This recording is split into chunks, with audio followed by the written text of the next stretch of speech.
Thank you very much, and Madam Chair, I yield back. Thank you, Ms. Leisure-Fernandez. Mr. Jack.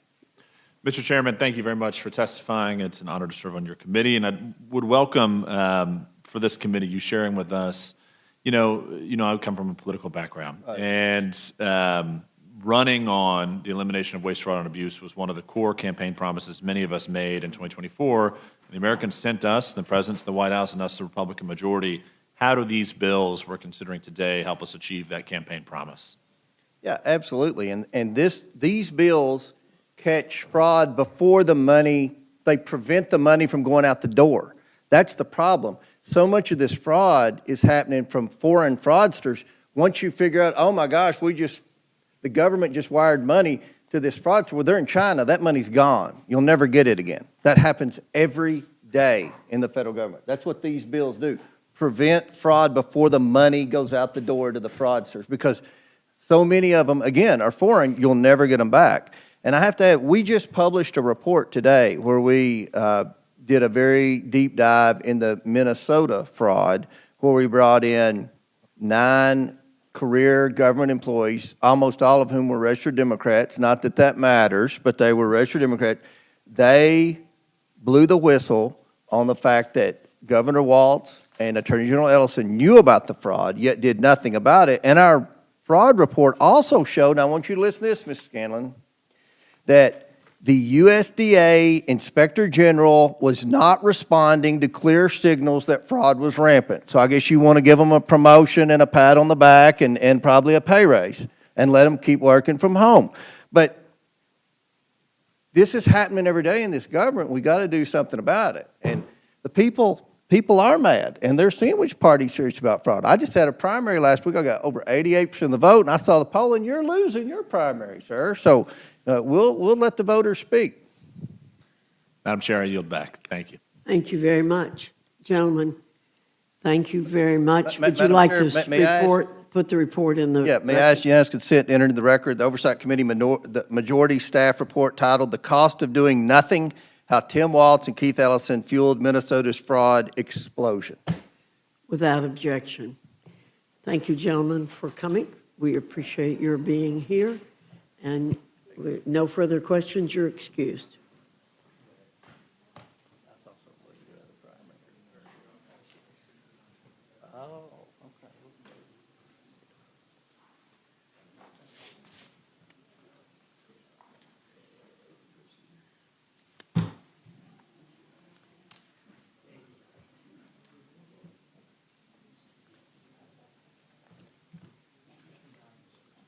You can give it to me. You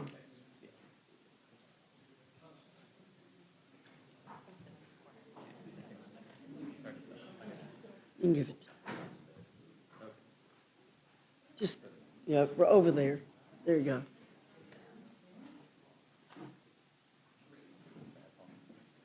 You want to get that? Would you mind getting that? Oh, yeah. Thank you.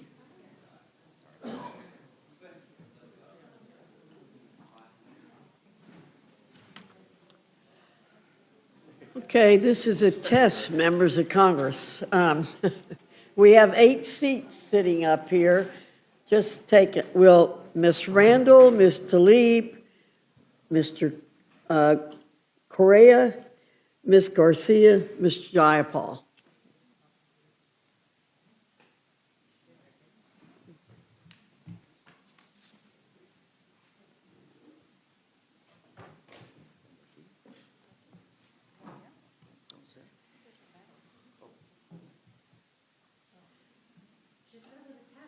If you, we have a hard time getting people to sit down in the right seat. If we have the reason I was trying to do that is if we have other members come in, we'll seat them over here, okay? Okay. Not a problem. Thank you very much. You know the drill. We welcome your written statements for the record, but we ask you to keep your comments to 5 minutes. Ms. Randall, you're recognized. Yes, ma'am. Thank you, Chair Fox, and members of the committee for the opportunity to testify on S2. I'm deeply concerned about the Senate Republicans' bill, which gives $70 billion to ICE and CBP, funding those agencies through the end of Trump's term without any reforms to immigration enforcement. My First Amendment would prohibit ICE, CBP, and other federal agencies from conducting immigration enforcement at active disaster and emergency response locations. May seem unnecessary, but it isn't. This includes evacuation routes, emergency shelters, and supply distribution sites, disaster assistance registration sites, and family reunification centers. These are places that we need the work to continue happening smoothly, not to be interrupted by unnecessary and sometimes vindictive immigration enforcement. Last summer, CBP agents detained firefighters battling the Bear Gulch wildfire on the Olympic Peninsula. This is the biggest wildfire in our region in its history. The arrest of crew members risking their lives to protect our communities was not just wrong, it was dangerous. Wildland firefighting is one of the most dangerous and critical public safety duties, and this is especially true during what was Washington's largest active fire, a fire that burned for nearly a year. The arrest of brave, hardworking crew members who put their lives on the line to perform life-saving duties does not make our communities safer. Our firefighters, paramedics, and emergency personnel run towards danger when others are running away, and they deserve protection, not persecution. The Bear Gulch fire burned through 20,000 acres from July to November before it was finally extinguished only this April. And fire season is already here again. The entire Olympic Peninsula faces above normal wildland fire risks for July and August 2026. And from closing 57 out of 77 U.S. Forest Service research labs, including 2 in Washington state, to losing 6,000 Forest Service workers through DOJ cuts and other factors, my neighbors and I are concerned that the priorities and actions of this administration are continuing to put us at risk. This is not a time for thoughtless and cruel immigration enforcement that detains and arrests firefighters who are risking their lives to protect our communities. When disaster strikes, our priority has to be community safety, not advancing political agendas. I urge you to include this common sense reform measure in any ICE CBP funding bill, and I urge you to work with my Democratic colleagues on the inclusion of other reform measures that are so greatly needed at DHS. My Second Amendment would improve conditions and detention for people detained in ICE facilities, and these recommended changes come from my work on the Oversight Committee and in visiting the ICE detention facility in my district many, many, many times. From access to legal counsel to access to basic human necessities, the changes represent the minimum that ICE owes people in its detention facilities. And, respectfully, we have been asking for reforms in the Department of Homeland Security for months and months and months. And I am hopeful that you will hear not only your Democratic colleagues' demands, but also the demands of the American people that are loud and clear, that they want not a cent more to ICE and CBP until there are meaningful reforms. I yield back. Thank you, Ms. Randall. Ms. Tlaib, you're recognized. Madam Chair, I have 5 amendments before the committee. All 5 amendments are targeting the most appalling abuses that we've seen already from ICE and Border Patrol that are destroying many of our neighbors and our communities. Our neighborhoods feel very much targeted and under attack. Instead, of us spending the money and resources to make our country more affordable to live in, addressing housing crisis. In my community, the clean water crisis, the fact that we need access to clean water is something they want us to prioritize, but allowing this unhinged agency to target communities and people that look like me. One of my amendments would codify my bill, ban the Warehouse Detention Act. Madam Chair and all the members, you should know the for-profit scheme that is within our detention centers in these ICE cages are real. We already know that Core Group has already made over $240 million in profits, are complaining that that's not enough.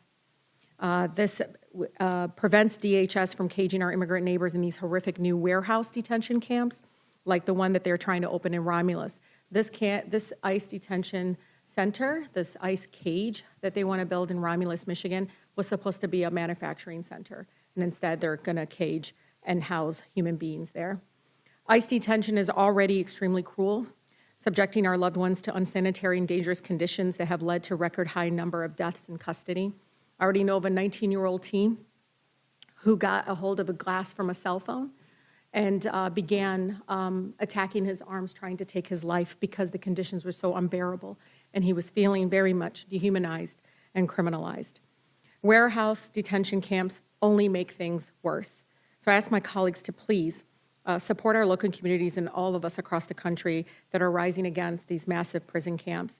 We cannot allow them to continue to open, and we cannot allow Core Civic and all the other groups to make money off of this inhumane policy.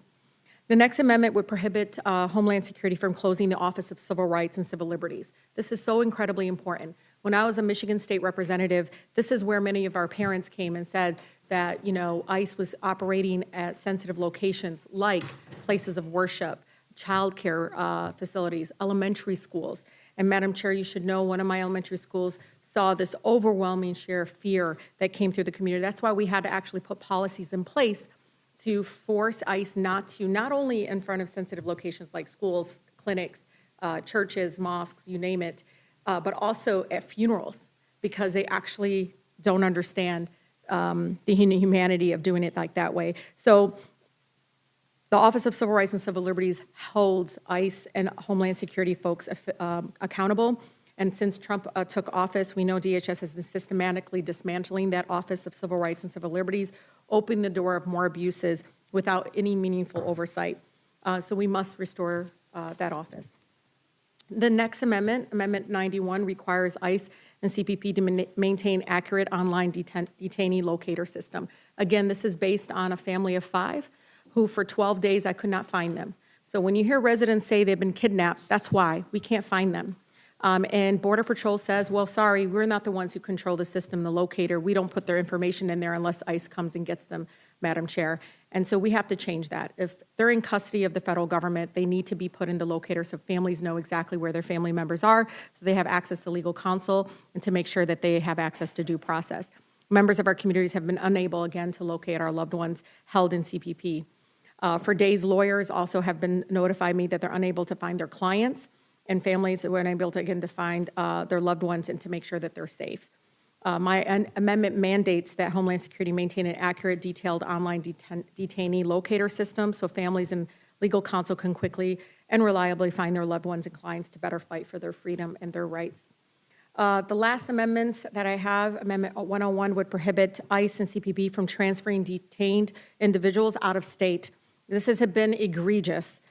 Within hours, they will move family members out of state without any notification of legal counsel or their family members. In 2025, ICE transferred nearly 41,700 people to another state within 24 hours. That's unacceptable. We saw this in the case of Mahmoud Khalil, who was illegally kidnapped by ICE and transferred to New York, from New York all the way to Louisiana. Lastly, my Amendment 135 would require ICE and CPP to report deaths of recently detained individuals who die within 30 days of their release from DHS custody. This is incredibly important. Madam Chair, I can't explain why that would be impossible to do. This is information and transparency that we need. Last week, we know ICE sent out a memo announcing this change. So now ICE and CPP can assault, torture, and brutalize detainees and neglect their health and well-being until they are at death's door. As long as they release them before they die, they won't have to report it, and that's unacceptable. I still remember the case of Nural, who was nearly blind, who died after Border Patrol agents released him into the streets of Buffalo, New York, in near freezing temperatures in February. He was tossed out in the cold, nowhere to go, and he died as a result. His death was ruled a homicide. My amendment would make it necessary to prevent DHS from ignoring or lying about post-release deaths like this. Thank you to the committee and this opportunity to testify in support of our amendments.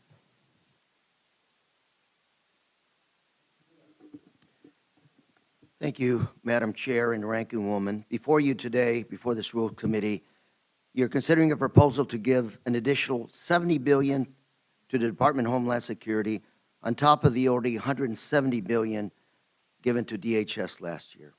I've submitted 3 common sense amendments today for your consideration to assure that DHS does not harm our public safety or targets those contributing members of our society. My first amendment, Amendment number 5, all gave some, and some made the ultimate sacrifice. As we approach America's 250th birthday, Let's remember those who have fought for our freedom. Today, there are approximately 45,000 immigrants actively serving in our U.S. Armed Forces. Even before this administration, ICE has often failed to consider a veteran service record when deporting them, even though they're supposed to. This amendment will prevent the detention and removal of veterans from immigration enforcement unless they are convicted of extreme offenses that actually harm public safety. The VA today estimates that between 11 and 30% of veterans have some form of PTSD. Individuals suffering from this terrible disease are 60% more likely to become entangled in our criminal justice system. My second amendment, Amendment number 8, has a similar goal. When people in my community come to report a crime or are victims of crimes themselves, they should not be targeted for immigration deportation. My amendment would prevent funds from this bill from being used for 287G agreements to arrest or detain individuals who are reporting a crime, assisting in prosecution of a crime or investigation, or serving as a witness in a criminal proceeding. My last amendment, Amendment number 11, is attempting to protect people who have contributed to communities in this country, like where I live in Orange County. My amendment would prohibit the deportation of Vietnamese refugees who came to the United States before 1995, before the relations between Vietnam and the U.S. were normalized. We need to make sure that we protect those refugees, many who fought alongside Americans during the Vietnam War. Returning these refugees to Vietnam would pose a threat to their lives, liberty, and security. They have earned the right to be in America, and they should not be forced to return to a country they left behind more than 50 years ago. Madam Chair. Thank you, Mr. Correa. Ms. Garcia, you're recognized.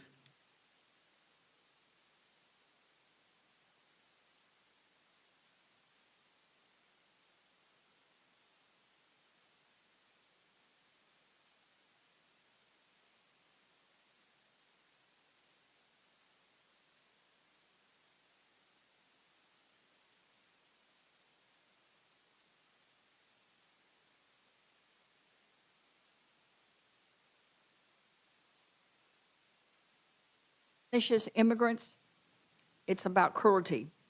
It funds more raids, detentions, and deportations while refusing to require the reforms this moment demands. No judicial warrants, no ban on masking, no independent investigations where federal agents killed or seriously injured someone, no clear identification requirements, no real accountability for abuse. That is not public safety. It is power without accountability, and it's hurting Americans. Recent economic research found that for every 6 immigrant workers removed, 1 American worker lost their job. In Houston, we're already seeing the consequences. Our local paper, the Houston Chronicle, did an analysis and found ICE arrests in Houston area more than doubled under this administration, but the share of people arrested with criminal convictions fell from 73% to 44%, way less than half. So do not tell us this is about the worst of the worst. It's mass enforcement, it's cruelty.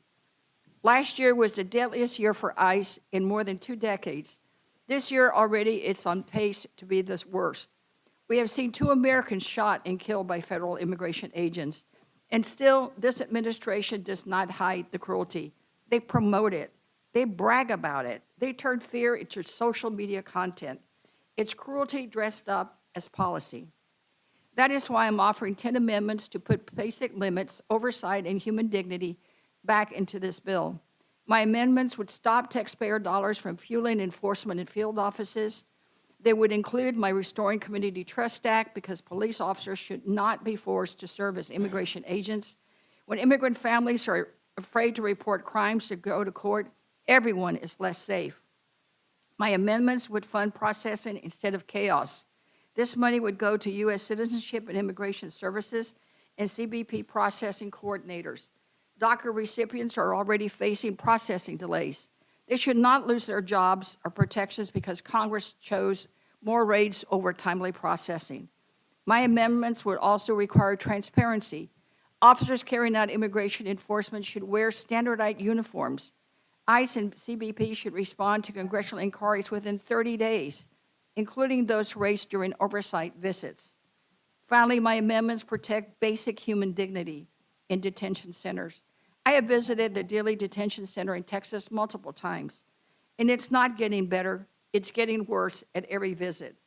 Taxpayers are paying more than $1,000 per person per day per detainee. We could put them up in a Hilton. Yet, multiple women told me they have to pay for tampons, $20 for 18. You can buy double that at your local Walmart or your local H-E-B. Women who needed sanitary pads had to ask for dates in advance before they could get them. Others told me they could not see a doctor when they needed one. Women get little to nothing to reduce menstruation pain. That is why my amendments matter. Children should not be detained. Children should not be denied education. Pregnant women should not be shackled. Women should not be denied basic hygiene products. And no one should be denied timely medical care. These are not radical ideas. This is just about human basic decency. If Congress is going to pour billions more into ICE and CBP, it must require basic standards. ICE is always saying no, and they deny everything. There's no problems at Delaney. There's no problems at anywhere that we encounter. I represent Houston. I represent immigrant families, dreamers, and mixed status families terrified by what this administration is doing. They're asking Congress not to bankroll cruelty without limits. I strongly urge this committee to make my amendments in order, and I yield back the remainder of my time. Thank you. Thank you, Ms. Garcia. Ms. Jayapal, you're recognized. Thank you, Madam Chair, Ranking Member, and members of the committee. This Republican bill really should be called the Endless ICE Slush Fund Act. Or maybe we should call it the More Funding for Rogue Agencies Instead of Americans Health Care Act. There are so many outrageous things about this bill. First and foremost, that it does not fund the priorities of the American people. Instead of helping Americans address the rising cost of groceries, gas, housing, and health care, Republicans are giving another $70 billion in funding to CBP and ICE, even though these agencies still have $100 billion left from the $140 billion slush fund that Republicans gave them last year. Second, this bill has absolutely no prohibition on Donald Trump resurrecting his $1.8 billion cop beaters slush fund, which he said yesterday was a, quote, very good idea. Third, it does nothing to nullify the fact that Trump and his family are being given a get-out-of-jail-free card for any past or future tax violations, a deal that his apparently personal lawyer, Todd Blanche, negotiated for him that is the height of corruption. And finally, this bill does absolutely nothing to actually reform the abuses of ICE and CBP. The American people have been very clear. They do not want DHS agents killing U.S. citizens in the streets. They do not want masked men kidnapping and disappearing people from their communities. They don't want mass deportations in private for-profit prisons that hold tens of thousands of their neighbors every single night in horrific conditions. They do not want an ICE and CBP that act in contravention of basic due process and the law. The American people want us to ensure basic accountability and put common sense guardrails on immigration enforcement agencies. And once again, Republicans seem to want to give ICE and CBP even more money with no oversight or constraints. My amendments would at least insert some badly needed fixes into this monstrosity of a bill. My first amendment prohibits funds in this bill from being used by ICE to detain or deport U.S. citizens. We should all agree U.S. citizens should never be detained by any agency conducting civil immigration enforcement, and they certainly should not be deported. This is about protecting the most basic constitutional rights of U.S. citizens. ICE has zero authority to even detain U.S. citizens. And yet, since Trump's inauguration, a clear pattern has emerged, with U.S. citizens being detained for days and even weeks by immigration authorities. The administration denies this, but over and over, they've been proven wrong. Just last week, it came out that ICE detained U.S. citizen Dulce Consuelo Diaz Morales for 25 days. When I tweeted about this, DHS's Tricia McLaughlin attacked me and said I was wrong about Dulce's citizenship. But last week, she quietly deleted that tweet. My amendment ends all of this, and it ensures that ICE cannot use funds to detain U.S. citizens. My second amendment ensures that no money in this bill goes towards detaining people in private for-profit immigration detention centers. These private immigration prisons are taking taxpayer dollars and funneling them into their own pockets and into the campaigns of their Republican supporters. Not only is this a total waste of taxpayer dollars that should be spent on lowering costs for the American people, it has led to absolutely inhumane conditions. In the interest of their own profits, these immigrant detention centers have completely violated existing detention centers' standards requirements. Reports abound of appalling conditions, overcrowding, medical neglect, and inedible food. In Geo Group's Delaney Hall in New Jersey, the only medical care available for people with cancer is Tylenol. Guards are beating and pepper spraying immigrants who dare to request better conditions. 50 people have died in detention just since Trump came back into office, a stunning and unprecedented number that is more than all the deaths in detention in the previous 5 years combined. Border Czar Tom Homan and acting ICE Director David Venturella both used to work for the GEO Group, so it's no surprise that they want to keep money flowing to them. My amendment would stop that shameful process. My third amendment would stop ICE and CBP from arresting anyone for an immigration violation without a warrant that is signed by an immigration or a magistrate judge. ICE and CBP are racially profiling anyone they think might be an immigrant. My amendment brings accountability to their practices by requiring a warrant and ensuring that they target their resources on folks who actually pose a danger to public safety, as opposed to a dad who's picking up his kid or a teacher on his way to school. My last amendment would prevent funding from being used to hire any person into the federal government who is convicted for participating in the January 6th insurrection.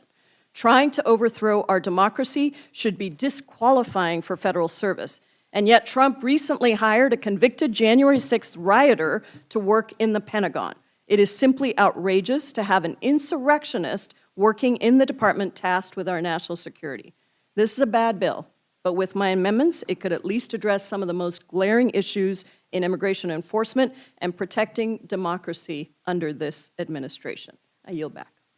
Thank you, Ms. Jayapal. Ms. Stansberry, you're recognized.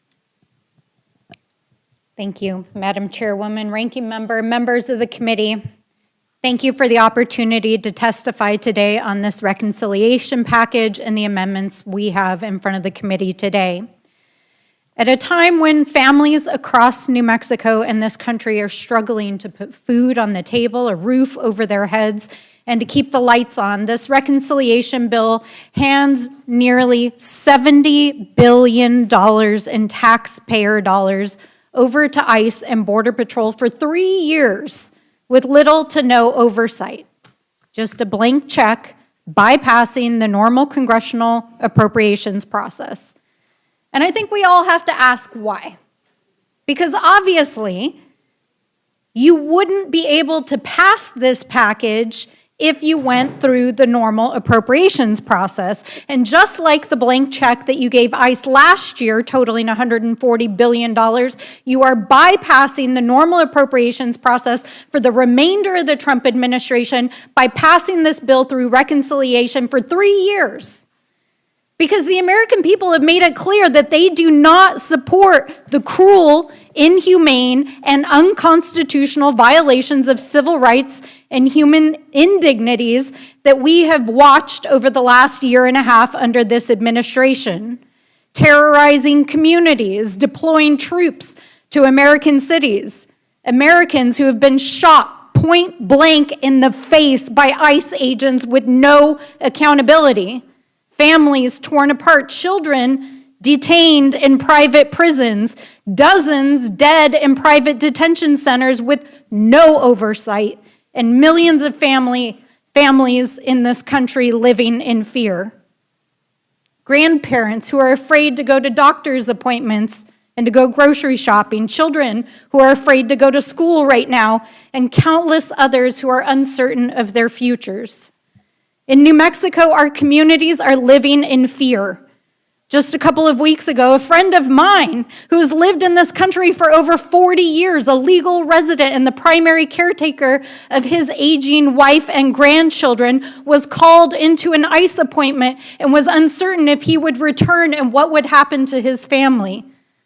Dozens of cases pending in my office of professionals, doctors, nurses, and scientists who don't know if their work visas are going to be renewed, DACA recipients who are hearing that they could have their status revoked even though they've never known another home, and New Mexicans in detention centers without access to counsel or their families. And a death by suicide in a private for-profit detention center in my district in Torrance County just a few years ago that was settled just months ago after years of reports of violations of basic human rights and dignities in that detention center. And all of that is happening on this Congress's watch, as the White House has refused basic oversight, has dismantled internal government watchdogs, and given billions of dollars in taxpayer money to private prisons just like that one in my district. And now today, you all want to give them $70 billion more and a blank check with no oversight for the rest of this administration. And that is why I'm offering a package of amendments and helping to support the other amendments that you've heard here today. This package includes banning sole source contracting to immigration detention facilities, eliminating detention bed quotas that have created mass detention and incarceration at private for-profit prisons, investigation by GAO of growing allegations of hundreds of cases of sexual assault and violence in detention centers of women and children. Let me repeat that. Hundreds of cases of sexual assault of women and children in government-run detention centers. Protecting our communities from racial profiling, including our tribal communities in New Mexico, as there have been reports within our Mescalero, Dene, and Pueblo communities of racial profiling by ICE and DHS agents. Our nation's first peoples being racially profiled by federal agents. I'm also a co-sponsor of amendments to end construction and warehousing of detainees and legislation to end the detention of children at detention centers. These are matters of basic human rights and moral dignity. And we have one question I feel to answer with this bill. Will we be a country that upholds the human and civil rights of our people, or allow a lawless administration to give a blank check to continue cruel abuses of our own people? That is the question before us. And I believe that Congress must end these policies and put an end to private for-profit detention facilities once and for all.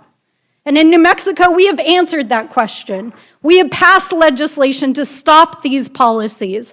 And so I urge my colleagues to refuse to vote for this bill, to adopt our amendments, and to stand up in this moment with a loud voice on behalf of our people and the basic human dignity of all Americans.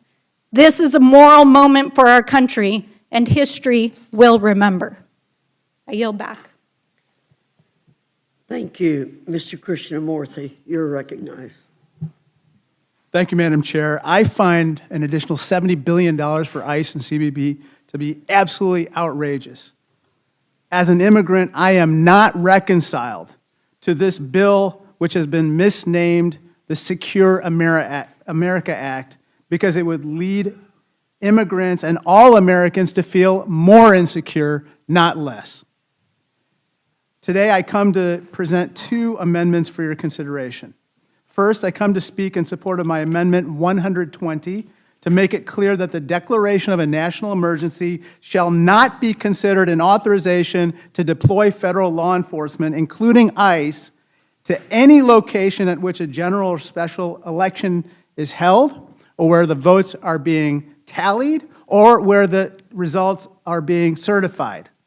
Last month, President Trump was asked whether he would send ICE or National Guard members to polling locations during the midterm elections, and he responded, quote, "I would do anything necessary to make sure we have, quote, honest elections." Let me be clear. It is currently illegal to deploy federal troops or armed federal law enforcement to any polling place. And yet, reports indicate that the Trump administration may attempt to declare a national emergency to justify sending federal forces like ICE to polling places in upcoming elections. Doing so would be pure intimidation, and it would be against the law.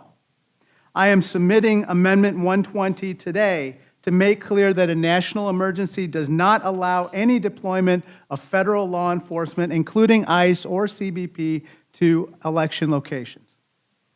I'd now like to speak about my next amendment, 145, co-led by Congressman Peters, Scott Peters, to include the text of the Stop Excessive Force in Immigration Act, which I co-lead.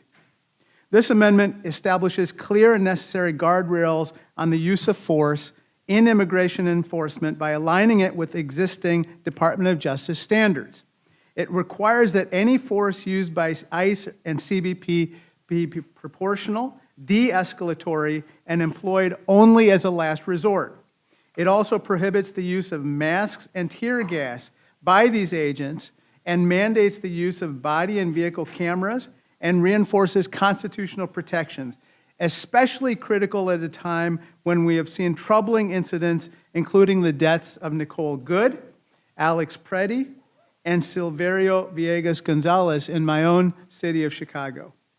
I urge support of these amendments, and I yield back. Thank you. Gentleman yields back. Now recognizes Ms. Ansari. Thank you, Chairman and Ranking Member McGovern.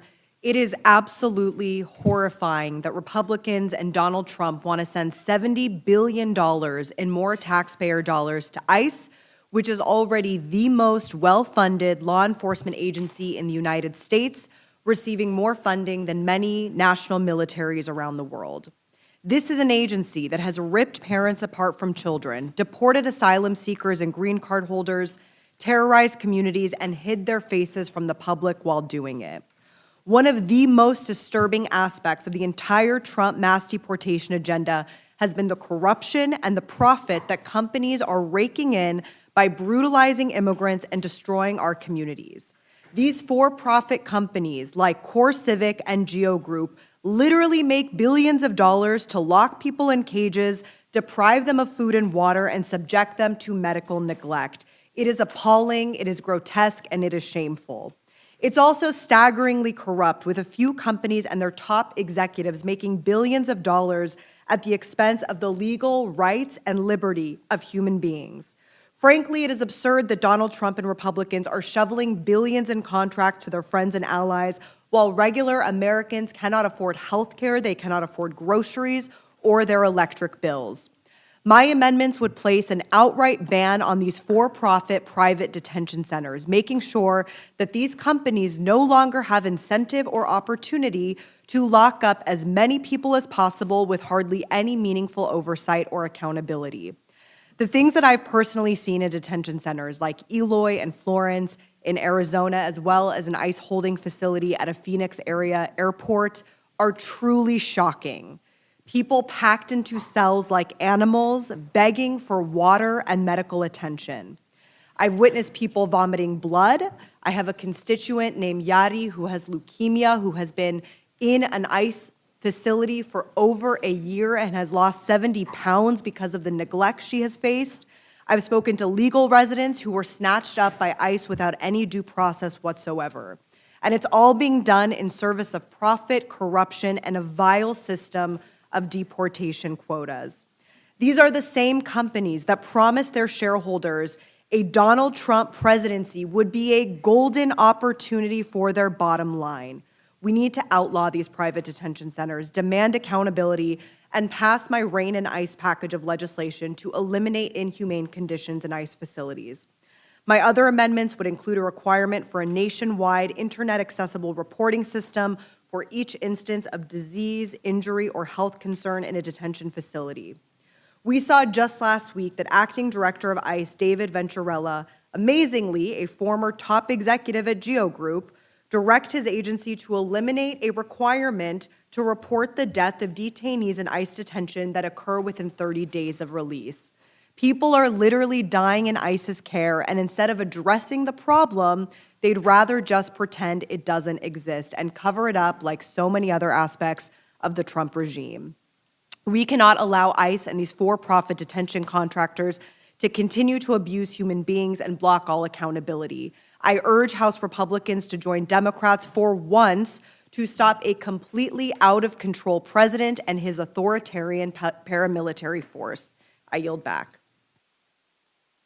Gentlelady yields back, and now that concludes the testimony of the witnesses. We'll now open it up for questions, and Mr. Langworthy, did you have any questions? Mr. McGovern. Yeah, well, first of all, I want to thank Ms. Scanlon and Ms. Ledger-Fernandez for kind of holding the fort down, because I was in Boston at our former colleague Barney Frank's memorial service. And as you all know, Barney Frank was never shy about expressing his point of view, and he was a fierce fighter, taking on bullies and bigots wherever they may exist. He despised cruelty, and he felt that we were not living up to our responsibilities as a government when hunger continues to grow in this country, homelessness continues to grow in this country, healthcare costs are through the roof. I mean, the price of gas is, people can't afford to go anywhere anymore. And, and I think when all is said and done, I mean, this whole debate here, and I heard most of you here, I mean, this is really about our values. And I'm not sure we share the same set of values. And I'm really sad about that, because there was a time when I think Democrats and Republicans did. I don't think that's the case anymore. And that's just the harsh reality. I mean, we're told that, that 170 billion, close to $200 billion can go to ICE and CBP. I mean, that's more than some countries spend on their entire militaries, right?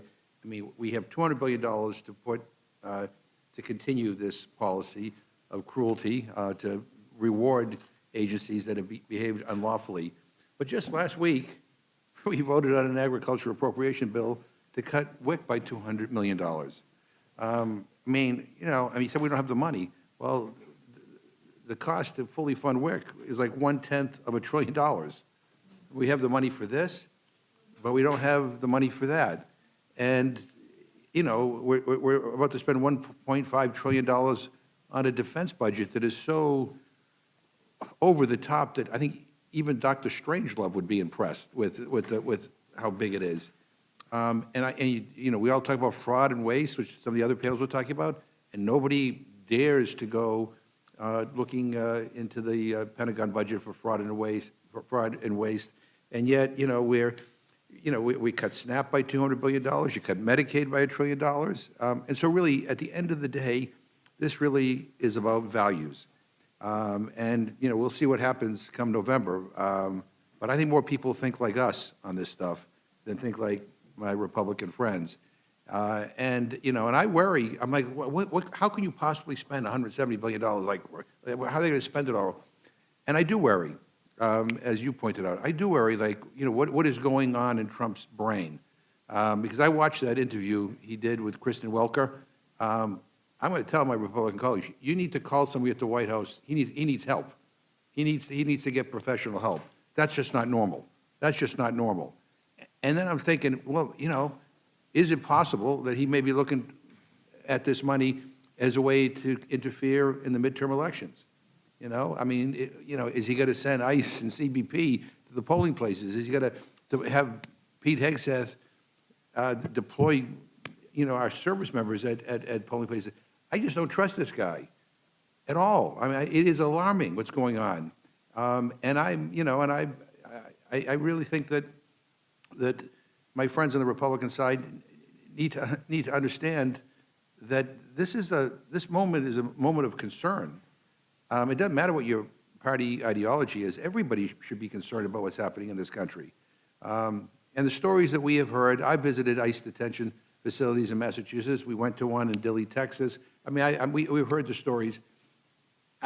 I'm ashamed that our government is funding this stuff. And I think most of our constituents, I don't care what their politics may be, are ashamed about what's going on, the cruelty. I mean, you know, and again, we're not talking about hardened criminals. I mean, we're talking about mothers and fathers and children. And so this just has to stop. And so I appreciate everybody being here because I think it's important. Because I think it's important the American people know we're fighting back, and that we have a different opinion and a different set of values when it comes to these matters. But you know, I'm telling you, history is unfolding, and people who are silent, people who go along to get along, are complicit. And I don't want to be complicit. I know you don't either. So I thank you for being here, and I yield back. Gentleman yields back. Now recognize the gentleman from Georgia, Mr. Jack. Did you have any? No questions. And now recognize Ms. Scanlon of Pennsylvania. Thank you, and I want to thank everyone who came with their amendments and their testimony, because I think it provided a much-needed counterbalance to some of the lectures we got from our Republican colleagues about there being some violation of our duty to fund the government, because our duty, yes, is to fund the government, but not to fund an unlawful, abusive, inhumane, unconstitutional, corrupt government. And that's what we saw with the billions of dollars that were sent to ICE and CBP last summer, and that's what we're seeing with this attempt to inject another $70 billion into a system that has not been accountable to the American public, to the world.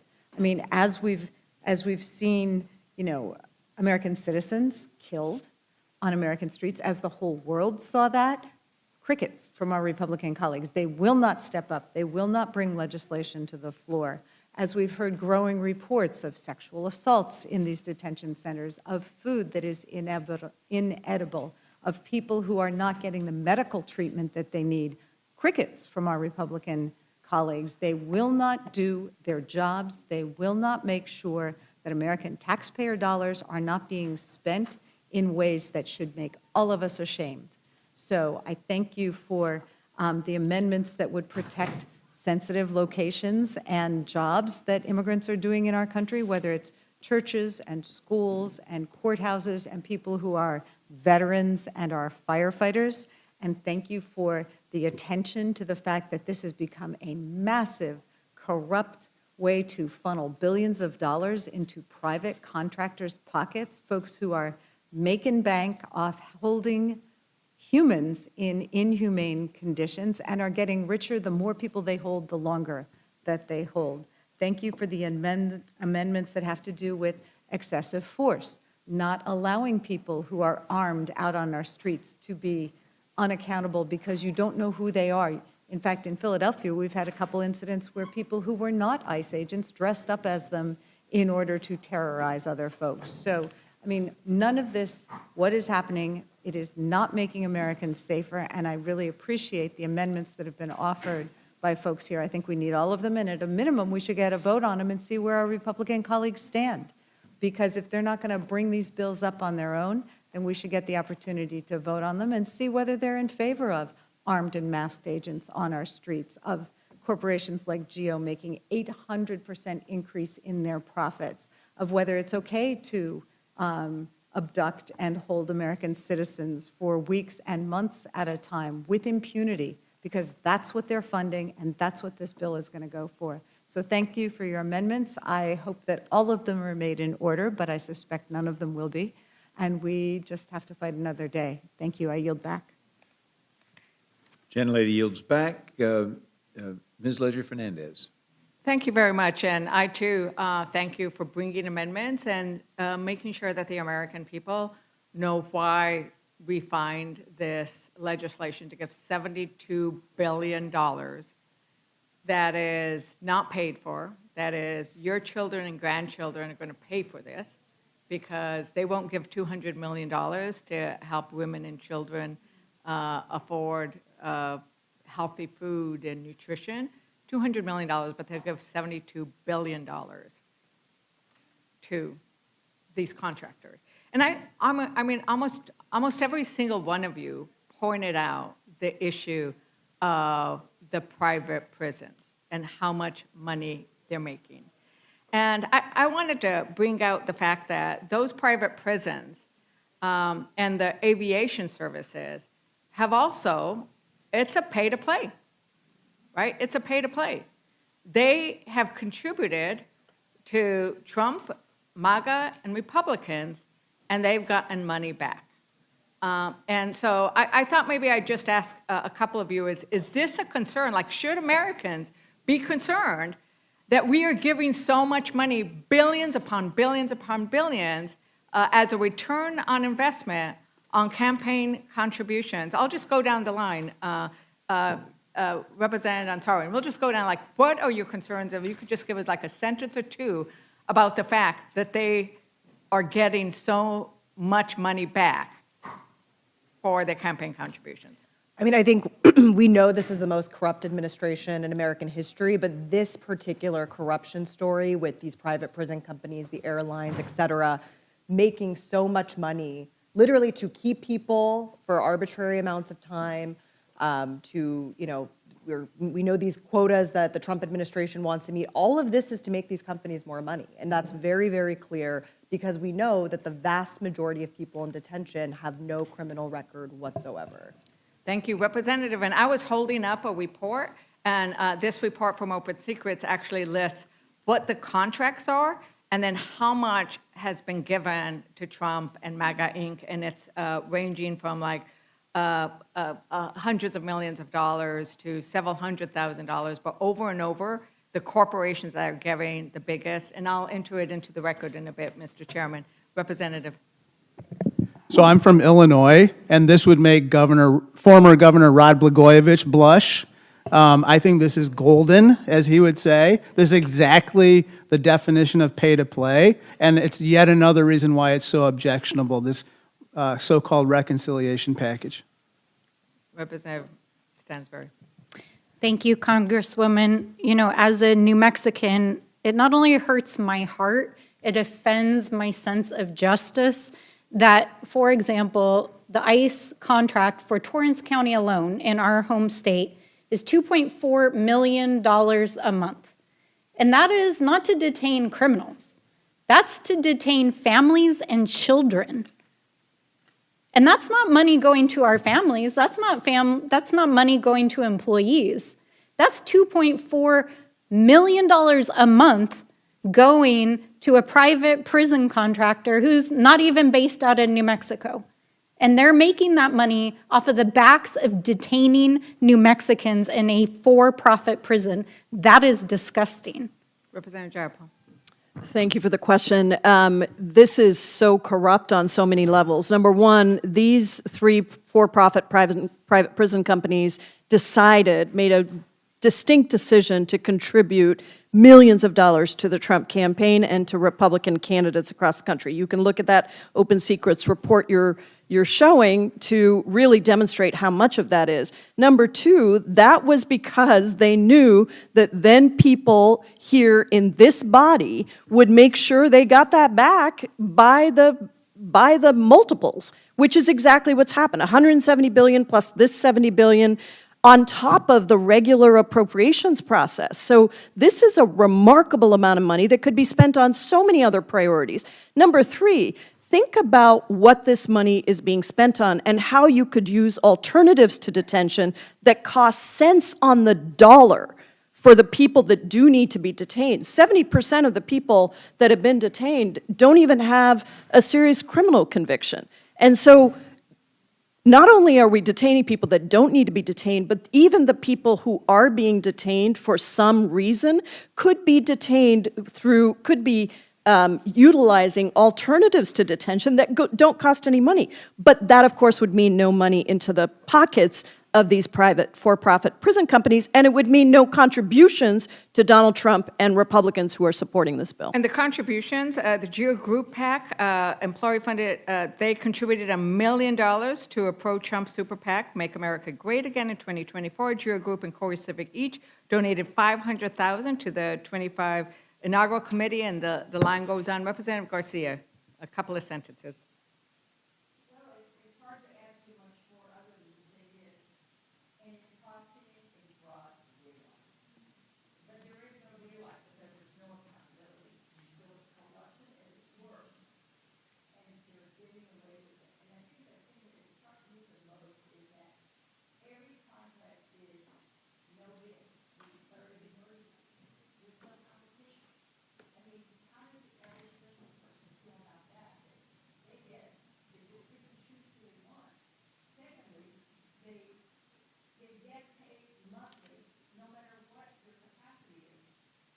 It's green, no matter what capacity. So when we visited Dilley, I think they were like 1/3 of the number of detainees, but it doesn't matter. They're going to get their monthly fee.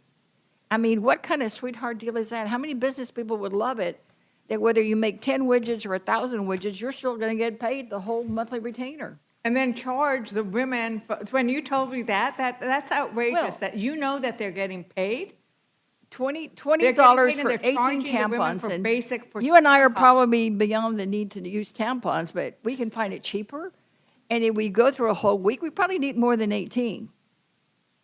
So all the money, and then they get a separate medical care, but they're not providing it. So that's just money in their pocket, and there's no accountability.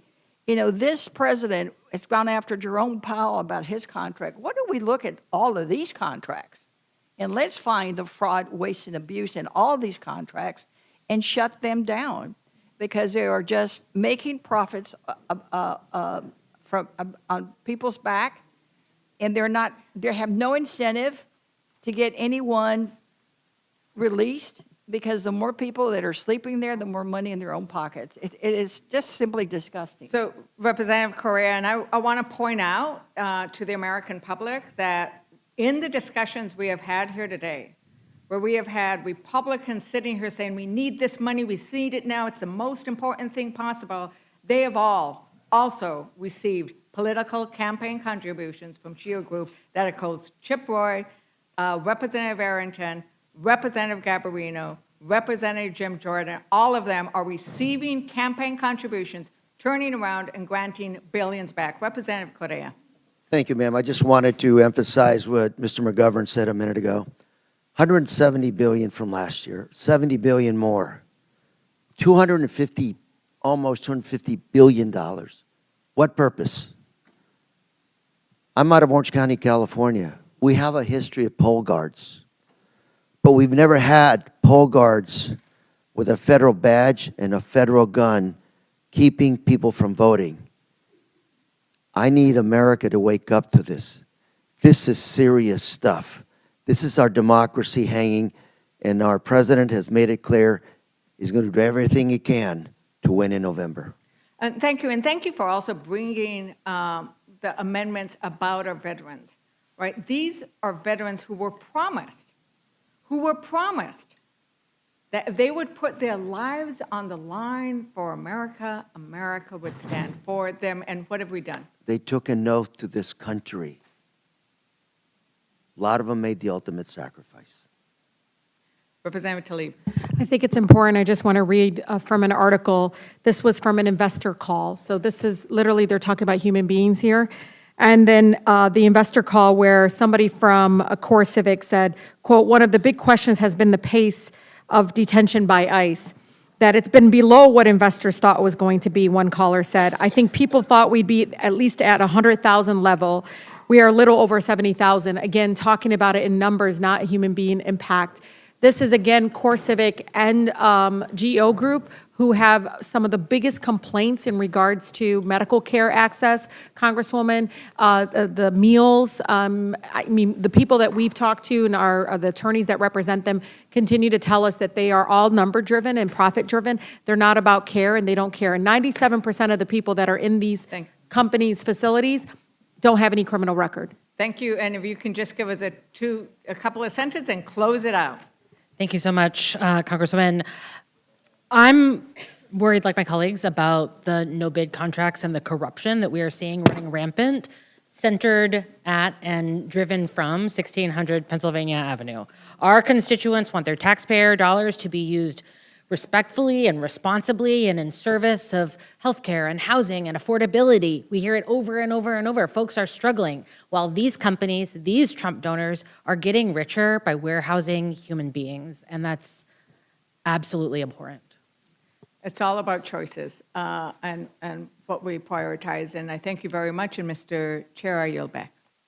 Gentlelady yields back. That concludes this panel. I will remind panelists that even if it gets dull and boring, that when you come, you are expected to stay for the question period as well.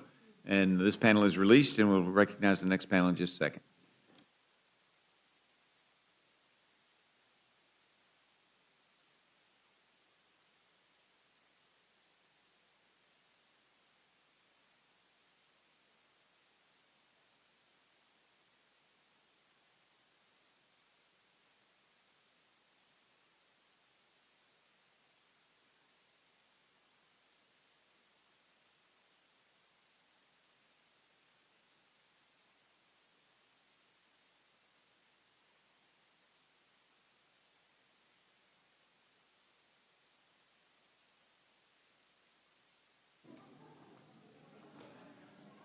And on our next panel, we're expecting Ms. Hoyle and Ms. Ramirez. All right. I will recognize you all in just a minute, but just do want to reiterate, sometimes with the permission of the chair, folks may have to leave early, but once we start the process and we start getting into questions, please stay until the question period for your panel is concluded. And I appreciate that. Thank you. All right, I'll first recognize Ms. Hoyle. Thank you, Mr. Chair and Ranking Member McGovern, for the opportunity to testify in favor of my amendment for Senate Bill 2. My amendment would prevent a partisan reconciliation process from being used to fund military action in Iran now and in the future unless Congress has authorized such hostilities through a declaration of war or specific authorization of military force. Congress created the reconciliation process under the Congressional Budget Act more than 50 years ago so the House and Senate could quickly resolve issues within the budget.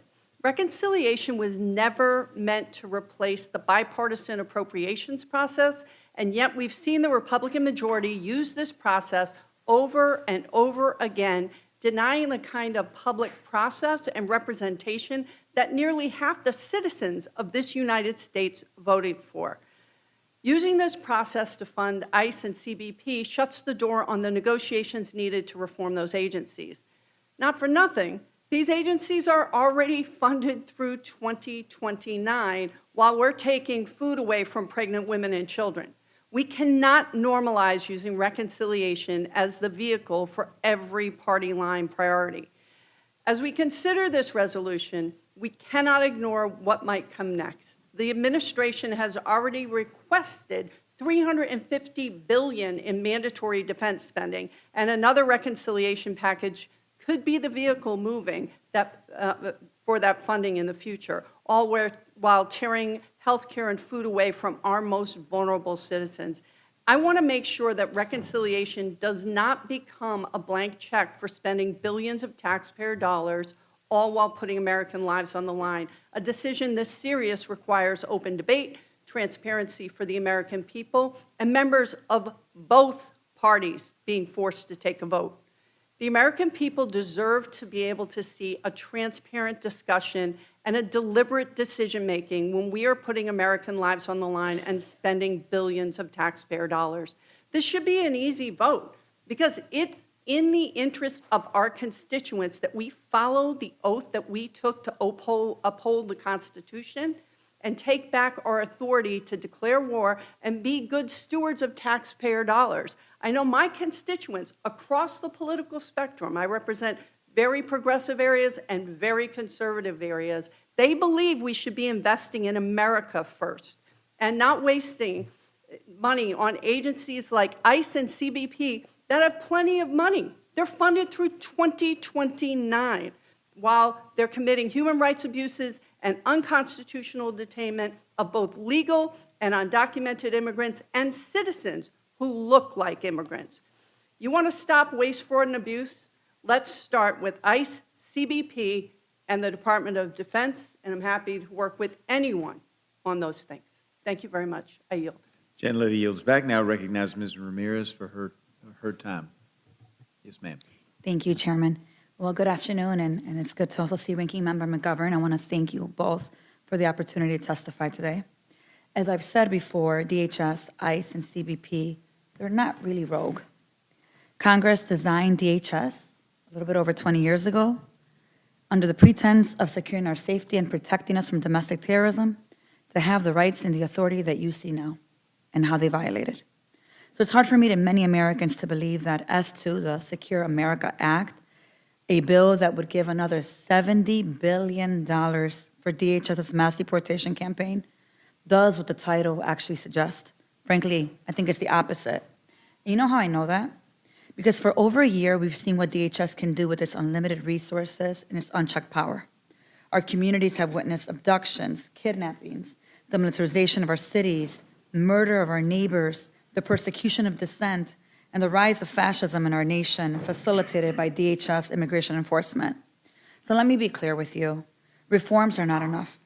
DHS needs to be dismantled, and I think we need something new. And while we work to that end, we have to do everything in our power to address the harms that are happening right now all over the country. And that starts by legislating to address the harm that DHS is causing today. Just in my district, we've watched parents get separated from their children, toddlers to high school age, children who are living and dying with cancer, not once, but twice.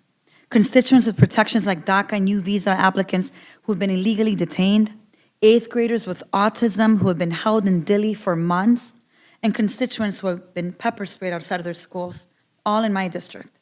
None of these actions protect us. In fact, let's be frank, it makes all of our communities less safe. The administration is spending hundreds of millions of dollars to execute its reckless mass deportation plan, run irresponsible publicity campaigns, and unconstitutionally remove immigrants to foreign prisons and third countries without due process, all while their private prison donors profit from our pain. My amendments address DHS's worst abuses of power. My amendments numbered 15, 16, 17, and 18 explicitly address Trump and DHS's cruel removal and deportation policies. My amendments 19 and 20 directly address DHS's explicit pattern of violating the rule of law, disregarding resident civil rights, and intentionally recruiting ICE agents through these white nationalist propaganda agendas. My amendments number 22 and 25 directly address the overinflated budget of this bill, which infuses taxpayer-funded resources into further abuse of our own rights. And my amendments number 23, 24, 26, and 27, yes, I have a lot of amendments because we have a lot of work to do, explicitly address how DHS has operated without a legal requirement to establish and abide by basic policies that both sides of the aisle should support, like the use of force policies. Senate Republicans have avoided all transparency and accountability. They've voted down every Democratic amendment to protect our communities and rein in Trump's corruption. And so I urge my colleagues to recognize that our civil rights and our liberties, they're literally on the line right now. And as a ranking member of the Committee for Homeland Security, I can tell you that the safety and security of our communities is on the line. We must amend S2 and vote in favor of common sense policies that protect our communities. Americans are demanding more than some watered-down reforms or more of their money being spent on terrorizing communities. Without intervention, DHS will continue to be a weapon that can be pointed at anyone the government considers a public enemy. And you and I both know, fascism always requires a public enemy. It's a matter of time before you are that public enemy. We have to change course, and I hope that members of this committee will vote on these amendments. With that, I yield back, Chairman.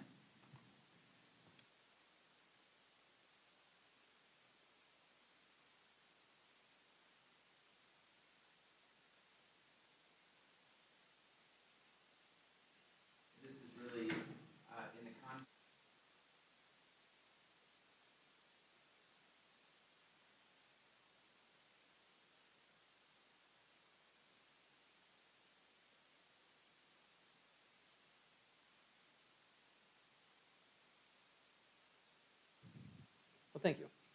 Hi. Sorry, Mr. Morgan, I messed up. It's okay. So, Gentlemen may need to start over so that it's properly recorded. yes, you could, yeah, That'd be fair enough. Thank you. Thank you, Mr. Chair.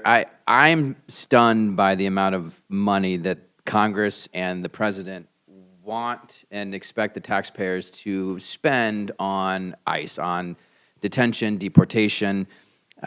It is now $240 billion in the two reconciliation packages. So in the first reconciliation, you all spent, I believe, $140 billion on this, and now we're going to spend another $70 billion. That's $240 billion. And to put it into context, I looked up the amount of money each country spends on defense. This is more money than every country spends on defense, with the exception of the United States and China. Russia spends less, $190 billion. They're at war. Germany, $114, India, $92, Ukraine, $84 billion.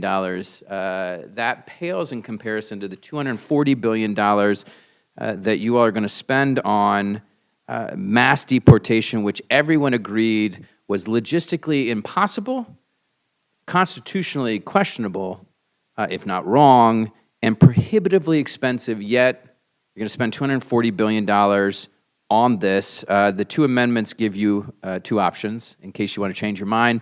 Amendment 88 takes the money and says, look, we need police officers and teachers. Let's go ahead and spend on both.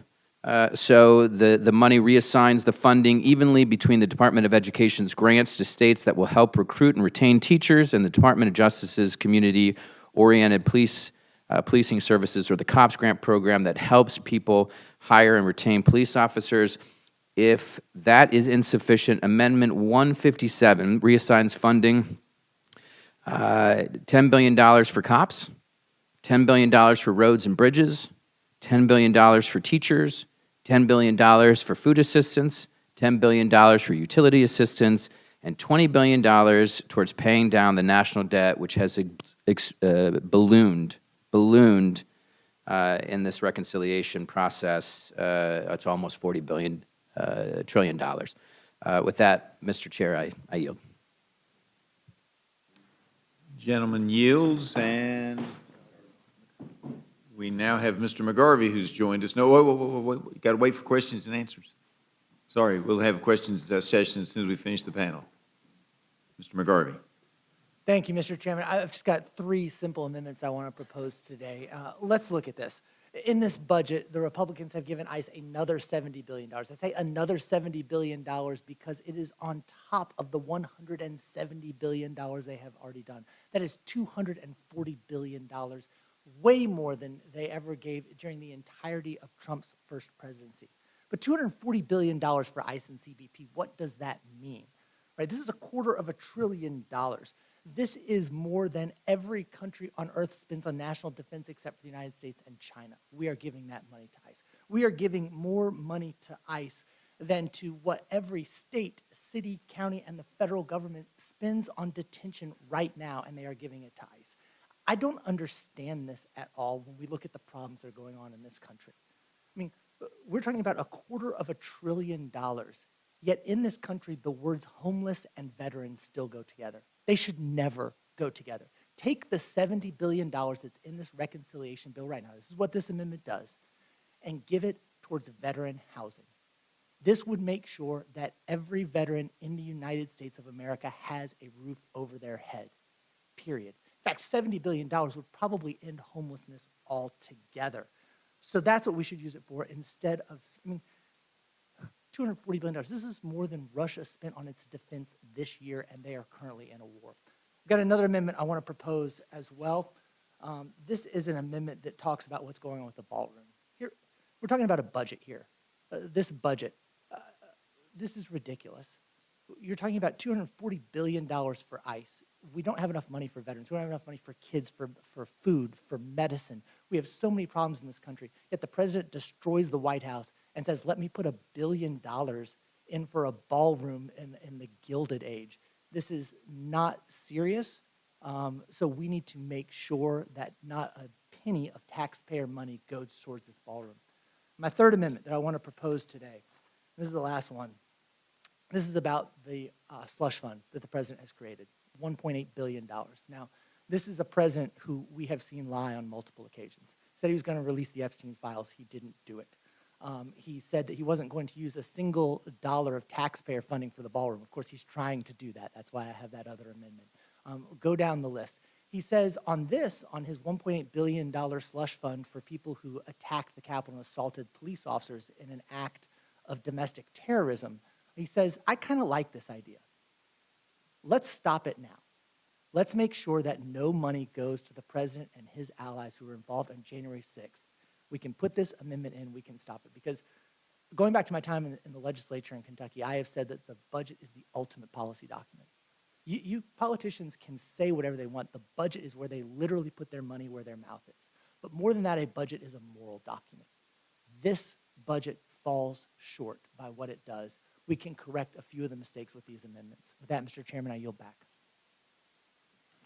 Gentleman yields back. That concludes this panel of witnesses on amendments. I will now recognize gentlelady, Ms. Fishbach, for her questions. All right, Mr. McGovern. I want to thank you for being here. We obviously support all your amendments. I think if people don't want to vote for them, then they could vote no on the House floor. But I also want to promote this notion that, there's a lot of talk by my Republican friends about we need this for national security.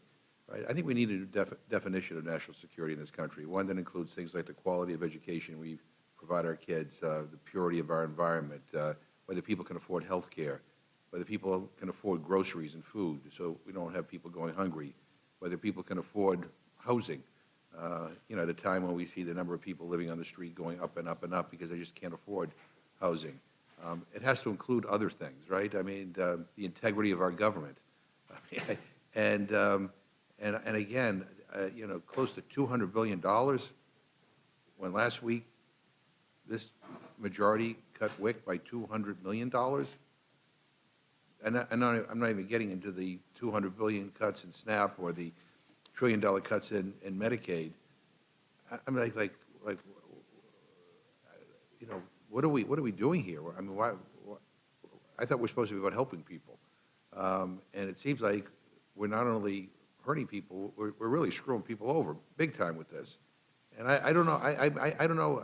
Maybe it's different in Republican districts, but when I do a town hall, I mean, if I were to say I'm cutting WIC, I'm cutting SNAP, I'm cutting health care, I'm cutting everything else, cutting money for education, but hey, I'm going to send close to $200 billion to ICE and CBP, even though they already have over $100 billion that hasn't been drawn down yet. I think I'd be booed out of the hall. So I thank you for your amendments, and I look forward to supporting them. I yield back.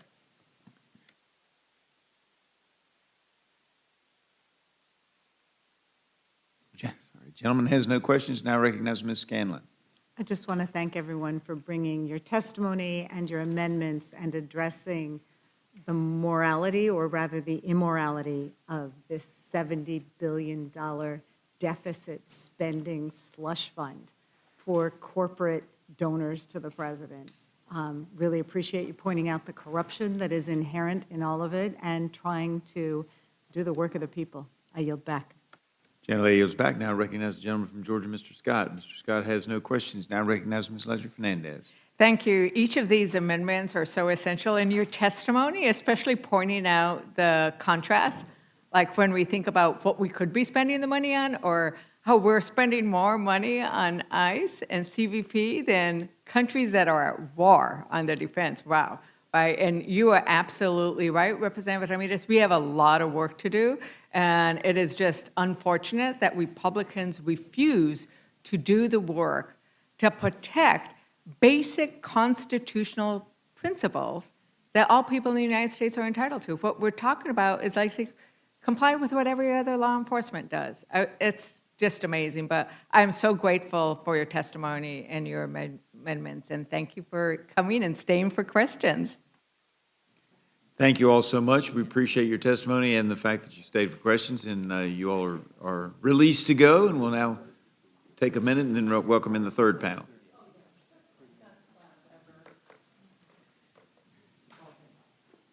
What's that? Oh, okay. Class of 2022, all right. Thank you all. Y'all have a nice evening.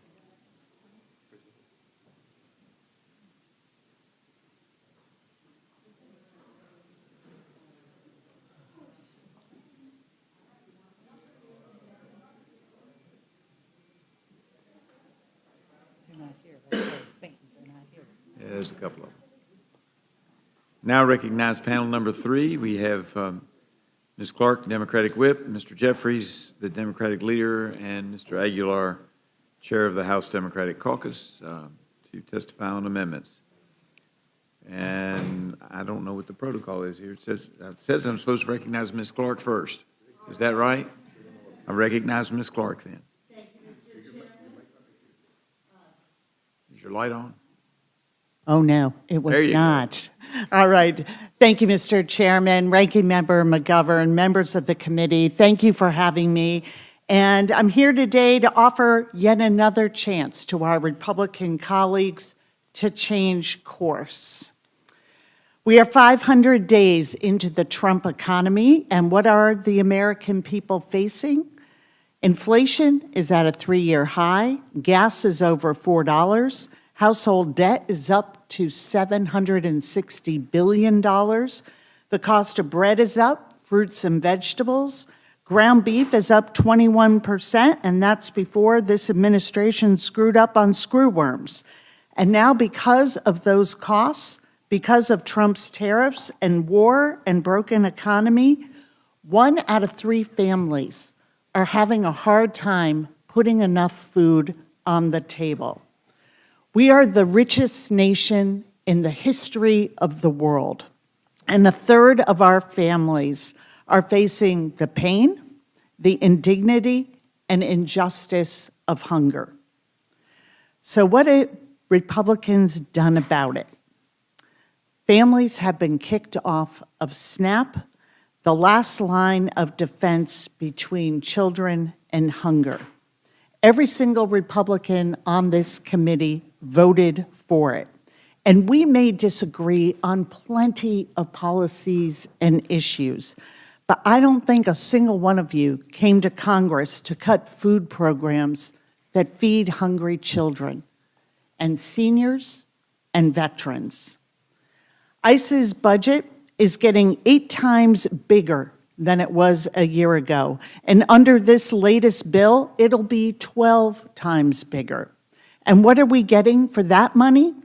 Terror among law-abiding immigrant families, protesters beaten up, doors broken down without a warrant, and the murders of Renee Good and Alex Preddy. $70 billion is 7 times the annual budget of the FBI. It's 100 times what we give the Office on Violence Against Women. Or put another way, you could feed 30 million children with $70 billion. You could feed 30 million children a year. So let's do something better for our American children. I'm offering a straightforward amendment. Instead of spending billions on terrorizing our communities, let's reverse your SNAP cuts. Let's fulfill our most basic moral obligation and keep our country's children fed. Widespread hunger is not inevitable, it's a choice. And I'm offering you the choice to do something about it. I urge you to take it. I yield back. Thank the gentlelady, and gentlelady yields back. Now recognize the Democratic Leader, Mr. Jeffries, for his statement. Thank you, Mr. Chairman. Let me also thank Representative McGovern, the ranking member of the Rules Committee, and all of the members of the Rules Committee for this opportunity to present this amendment. I'm offering an amendment that will reverse all of the harmful Medicaid cuts that Republicans included in the One Big Ugly Bill that have resulted in hospitals, nursing homes, and community-based health centers all across America, particularly in rural parts of the country, from closing. The Medicaid cut in the One Big Ugly Bill is the largest cut to Medicaid in American history, threatening to rip health care away from more than 14 million Americans at a time when health care costs are already skyrocketing out of control. This amendment gives House Republicans the opportunity to help President Donald Trump keep his word. Donald Trump promised to lower costs on day one, but costs haven't gone down, costs have gone up because of direct actions that President Trump has taken, including the Trump tariffs, which have increased costs on everyday Americans by thousands of dollars per year. Donald Trump promised that immigration enforcement under his presidency would target the worst of the worst and violent felons who are here illegally. But that's not what has happened. Taxpayer dollars are being used by ICE to brutalize and in some cases kill American citizens, including Alex Preddy and Renee Nicole Good, and to violently target law-abiding immigrant families. President Trump said one thing and has done the exact opposite. President Donald Trump promised to love and cherish Medicaid. Those were his words. And instead, as a result of the Republican one big ugly bill, Medicaid has been slashed, ripping health care away from millions of Americans. This amendment gives Republicans in the House an opportunity to help Donald Trump keep his word, which he has repeatedly broken to the American people. The reconciliation bill that Republicans are now trying to jam down the throats of the American people represents a $70 billion blank check to ICE, which we know is out of control. Immigration enforcement in this country should be fair, just, and humane. That's not what's happening right now. And one of the things that Republicans can do to help reverse engineer the damage that Republicans have already done to the American people is to adopt this amendment, reverse the Medicaid cuts, and begin to actually move our country toward a place where health care is not simply a privilege available only to the wealthy, the well-off, and the well-connected. Health care should be a right available to every single American. I yield back. Gentleman yields back. Now recognize Mr. Aguilar, Chair of the House Democratic Caucus. His opening statement or statement. Thank you, Mr. Chairman, Ranking Member McGovern, and members of the committee. My amendment would transfer the $70 billion that Republicans are proposing for ICE to reinstate the Affordable Care Act enhanced premium tax credits for over 2 years. Last year, Republican leadership allowed these tax credits, which millions of people relied on, to expire. Back in January of this year, this chamber took the extraordinary step, a bipartisan step, to pass a discharge petition to extend these tax credits. However, this legislation has continued to languish in the Republican-led Senate. In the months since, I know all of us have heard directly from our constituents who are now forced to pay thousands of dollars more each year for health care. In my district alone, thousands of Californians in the Inland Empire have lost care altogether because Republican leadership let this lifeline expire.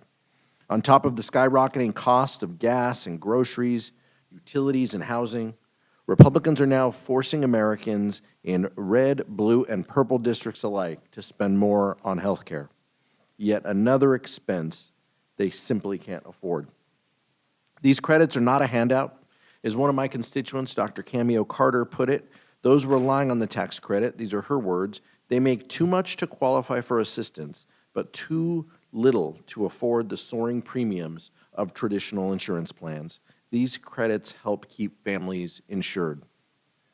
That's why I'm here, Mr. Chairman, to offer this common sense amendment that will help tackle the cost of living crisis that President Trump and Republicans have created. Rather than giving billions of dollars of taxpayer dollars with no strings attached to an agency that has a long record of brutalizing communities, detaining children and pregnant mothers, and even killing U.S. citizens, I believe we should be using these tax dollars to lower Americans' costs. Healthcare is a top expense for far too many families, but it doesn't have to be this way. We have the opportunity right here and right now to bring down one of the largest bills families pay each month. I urge my colleagues to support the amendment and to put Americans' health care and financial well-being over Trump's mass deportation machine. I yield back. Gentleman yields back. This gentlelady, Ms. Fishbach, have no questions. Mr. McGovern. Yeah, I do, because I think what's happening here is outrageous, and I would like to hear some justification from my Republican friends as to why they're so indifferent about all this. I mean, we're giving an additional $70 billion to give ICE and CBP up to $200 billion.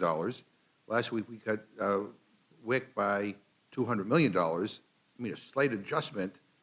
I mean, we could fully fund WIC, and it would make really no difference in terms of the largesse that you're giving to these two unlawful agencies.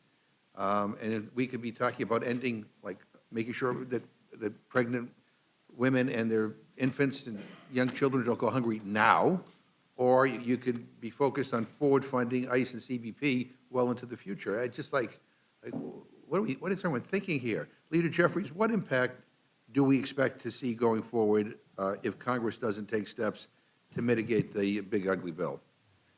The one big ugly bill is a disaster for hardworking American taxpayers, and it's extraordinary to me that Republicans decided to enact the largest cut to Medicaid in American history, ripping health care away from millions of everyday Americans, and creating a situation where hospitals, nursing homes, and community-based health clinics all across America, including in your districts, are on the brink of closure. And it's shocking to me that our Republican colleagues are proceeding as if it's just business as usual. It is not. Everyday Americans in this country should be able to afford to go see a doctor when they need one. And in order to ensure that happens, we have to reverse the damage that Republicans have done in your one big ugly bill. At the same period of time, what should shock the American people is that in that toxic piece of legislation, as Mr. McGovern has pointed out, Republicans enacted the largest cut to nutritional assistance in American history. Literally, Republicans have ripped away food from hungry children, seniors, and veterans. And all of this was done in part to provide ICE and Donald Trump's violent mass deportation machine in the one big ugly bill, Part 1, $140 billion to brutalize and kill American citizens. And now Republicans are doubling and tripling down on that cruelty. Without any explanation, all three of us are here, the House Democratic leadership, not a single peep from my Republican colleagues. Defend your position. You're cutting Medicaid, ripping it away from the American people. Feel free to defend your position. Ask us any questions about our policy differences, but instead we're confronted with silence. And the American people deserve better. So, Mr. Leader, you recently went in person to do oversight at Delaney Hall Immigration Detention Center facility in New Jersey. Can you tell us what you saw there about the inhumane and unacceptable conditions? Delaney Hall is a privately run facility fully funded by ICE, and the conditions there should shock the conscience of every single American. The taxpayer-funded abuse that is occurring in this facility is un-American, it's unpatriotic, and it's unacceptable. It includes the fact that there is woefully inadequate health care being provided, including to some individuals who are on the verge of dying because they have stage 3 or stage 4 cancer. And by the way, every single one of these individuals that we interacted with at Delaney Hall, these are law-abiding, nonviolent, in many cases, tax-paying entrepreneurs who have small businesses and pending court cases to establish their lawful right to remain in the United States of America. But to the Trump administration, it doesn't matter. There was an 18-year-old teenage girl who's been in Delaney Hall now for months, just short of her graduation, who had a pending case to establish her lawful right to remain in this country along with her 2 U.S. citizen younger siblings, for being held in conditions that are unsanitary, unsafe, with a lack of adequate food and nutrition. That's why we've collectively called for Delaney Hall to be shut down, not funded, as Republicans are trying to do in this one big ugly bill, Part 2. You know, I have repeatedly said in this committee and on the House floor that this administration is the most corrupt administration in recent history. I've amended my statement. I've removed the word recent. I mean, it is so obvious to me that, you know, the corruption is blatant. It's just, I mean, the pardoning of people guilty of Medicare fraud, the sweetheart deals his family is making to enrich themselves. He's gotten richer by billions of dollars since he became president. I mean, like, I don't understand, like, why there is a tolerance for this kind of behavior when I can't think of a previous president, Democrat or Republican, maybe not even Richard Nixon. Barry Goldwater went to Richard Nixon and said, you got to go because of his corruption. But I don't know if you want to comment on that. Trump cartel, in my view, has run the largest pay-to-play scheme in the history of the country. And one of the other problems with this Republican budget reconciliation bill is the fact that it doesn't contain an outright prohibition on the $1.8 billion corrupt slush fund that Donald Trump is trying to jam down the throats of the American people to pay off and compensate people who violently attacked this Capitol on January 6th and brutally beat police officers. Why in the world would we not outright prohibit the $1.8 billion slush fund? Is it because my Republican colleagues support this type of corruption in real time? Explain yourselves, because I'm confused. Make it make sense. Whip Clark, let me just ask you a couple of questions. I mean, you travel all over the country. You know, with all that's going on right now domestically, grocery prices up, gas prices up, inflation up, cost of housing up. I mean, you know, have you met anybody? Has one person come up to you and told you that Congress should focus on forward funding ICE and CBP for several more years rather than addressing those immediate economic concerns that people are facing? I mean, have you ever heard anybody suggest that? Not one. Well, you know, yeah. And I want to thank you, Ranking Member McGovern, for your work around ensuring that people have food security in this country. And I also want to thank you for, it was good to be with you when we were at the Dilley Detention Center and able to see for ourselves the children that were there, children that we saw that were being denied the medical care that they get. And we know from these cuts, 700,000 children have lost food benefits, and that's only data from 12 states. Right. So we don't even know how big this is. And the idea that we are taking food away from kids to give it to detention centers to detain children, It is so outrageous and cruel that it's really hard to take in. And what I have heard from, and I'm sure you've heard the same, are dozens of moms in my district who just have this pit of fear in their gut that they are not going to be able to feed their children because of these cuts.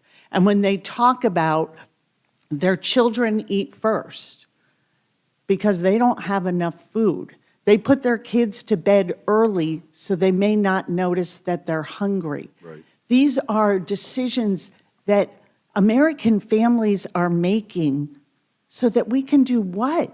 12 times what the ICE budget was? For what? We were told this would be the worst of the worst, and now it is affecting the young and the innocent. And it is an outrage. And the fact that we have this bill before us again with increased funding is real. It's hard to take in what the choices are this week. And that's why I appreciate the amendment you're offering to restore the SNAP cuts.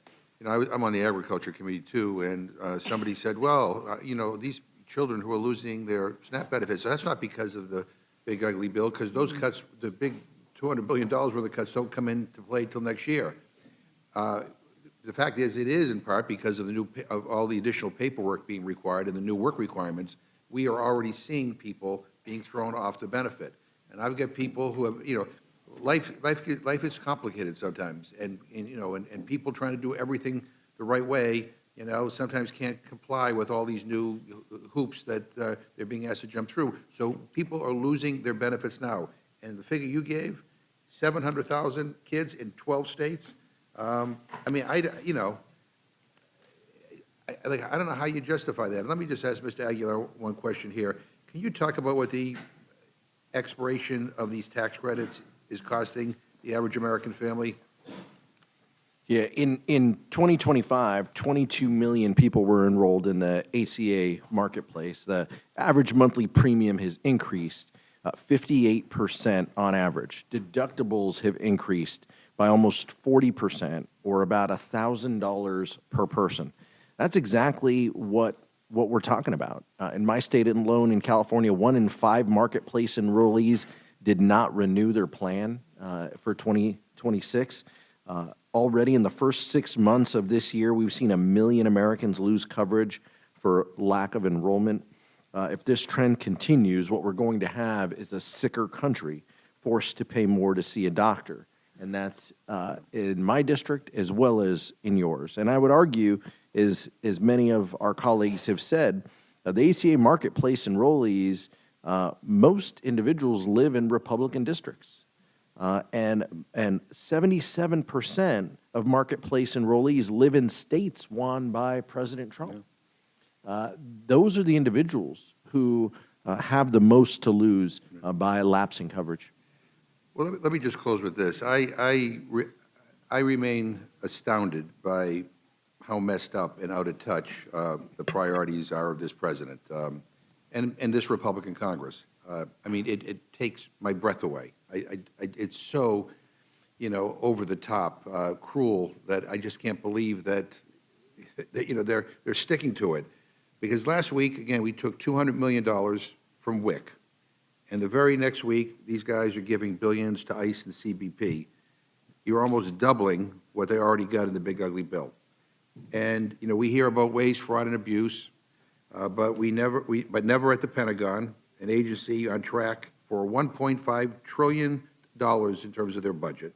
Never any concern about waste, fraud, and abuse at the White House, where the president wants to waste taxpayer money on his ballroom and his slush fund, and for January 6th convicted felons and cop killers.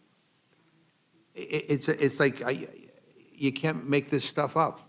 It's so over the top outrageous.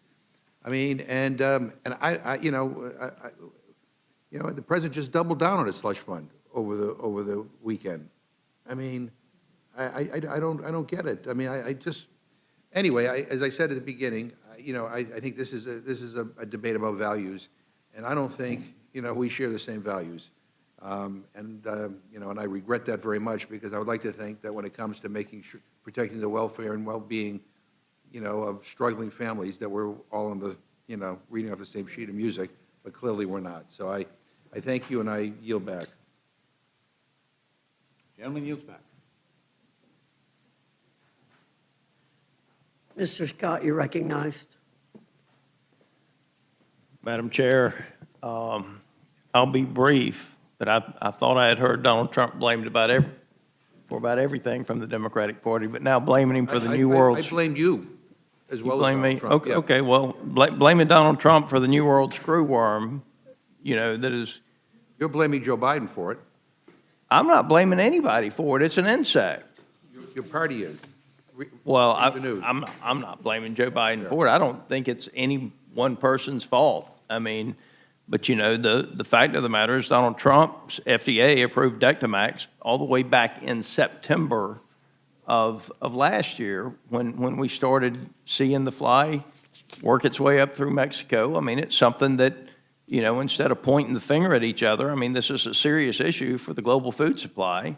I mean, we're trying to work to resolve it, and y'all are blaming Donald Trump for an insect.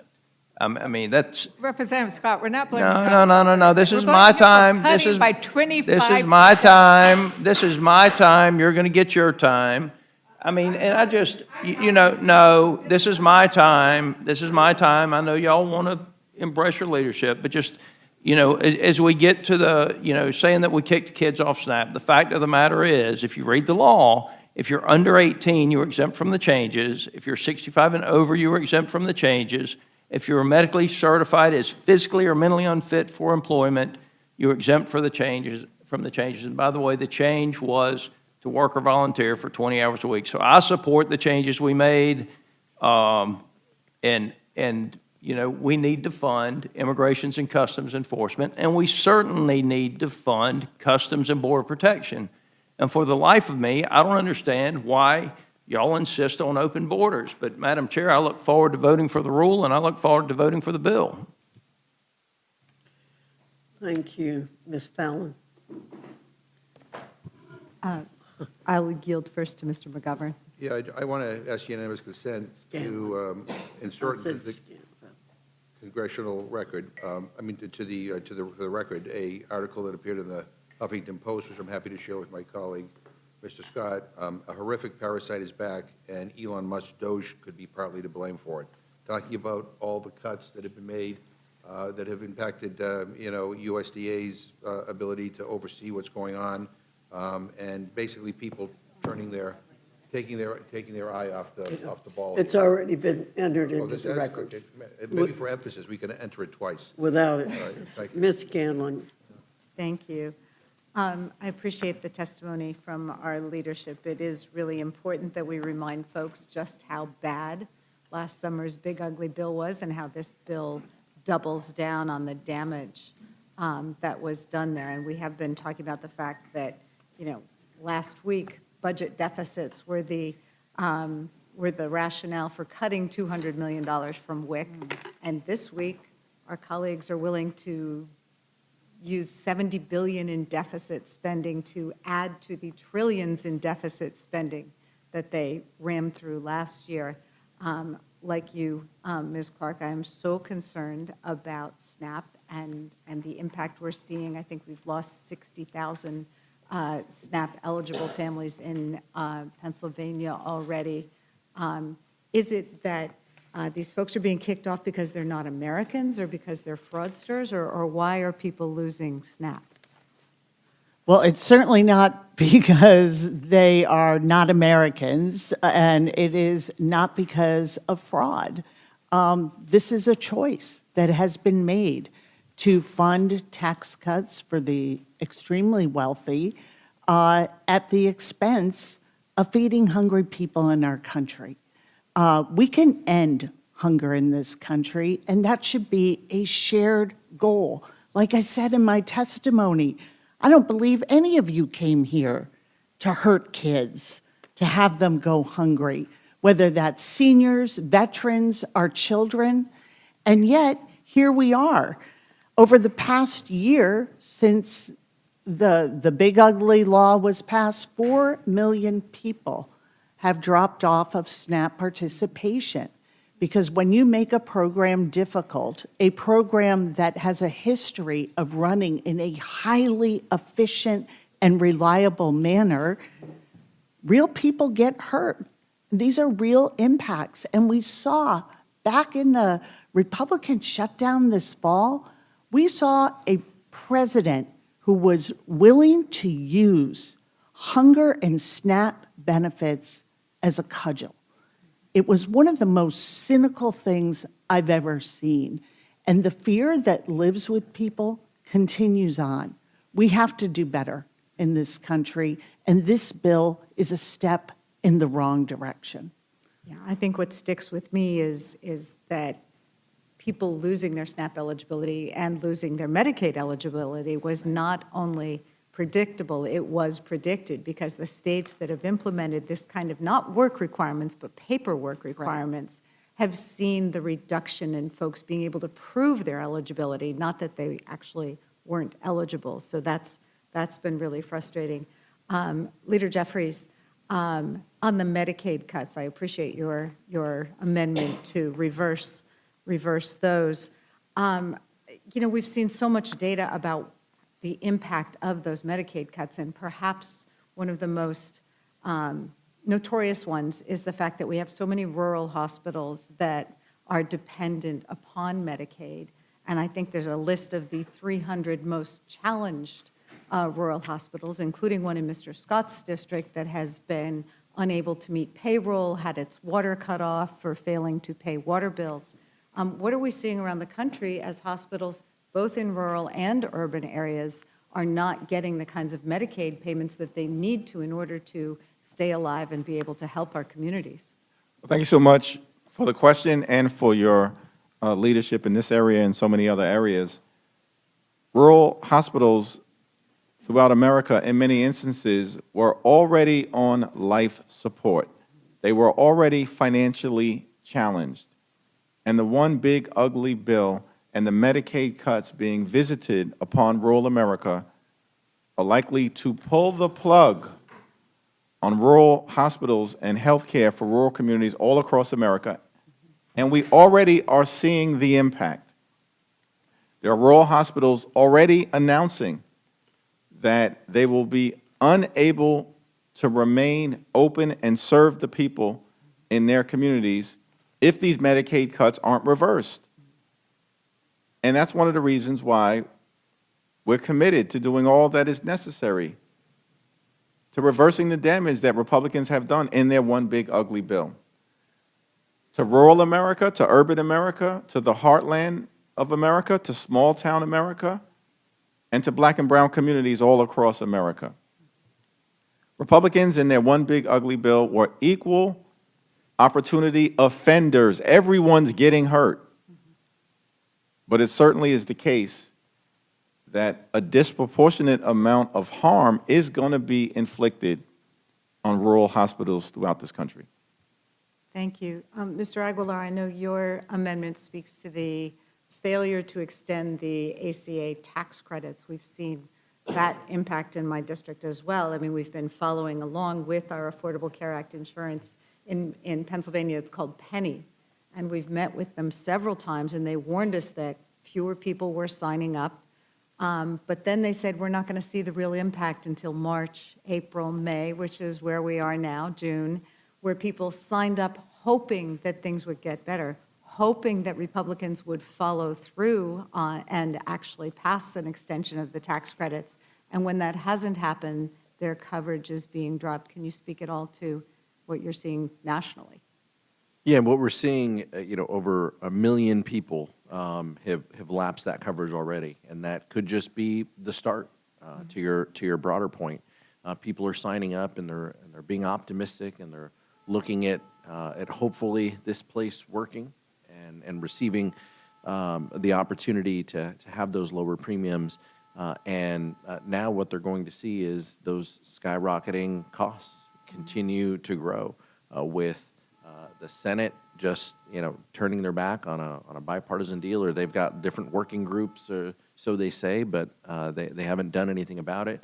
And to the credit of this body, not the Republican majority though, Republicans joined us in a successful discharge in January because everybody here knows the costs are continuing to rise for our constituents. And this is one opportunity for us to try to meet that.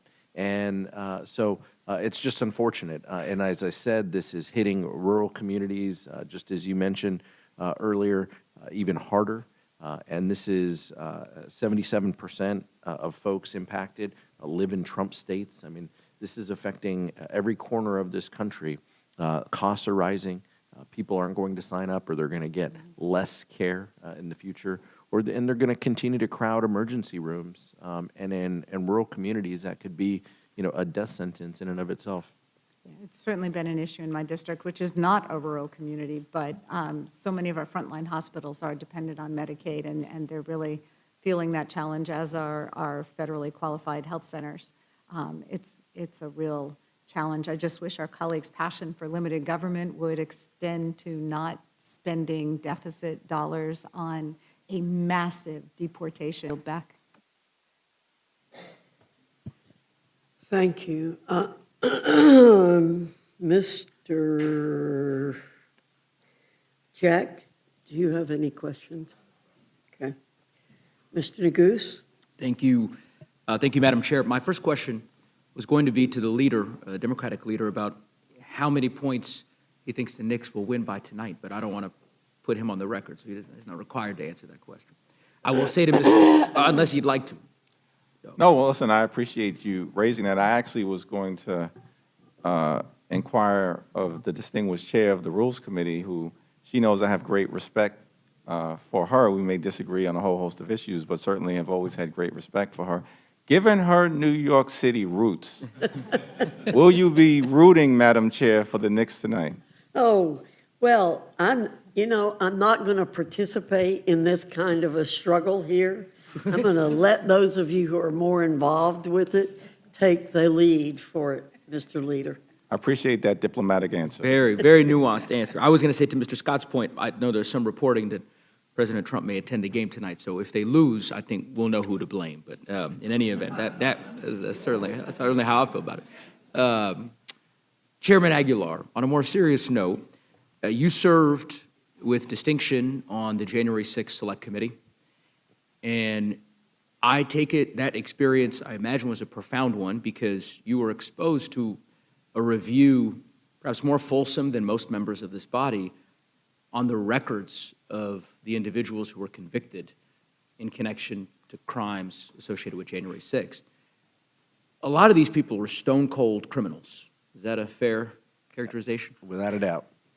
These are people convicted of serious crimes, seditious conspiracy, assaulting police officers. Even before January 6th, many of them had been convicted of things, domestic assault, battery.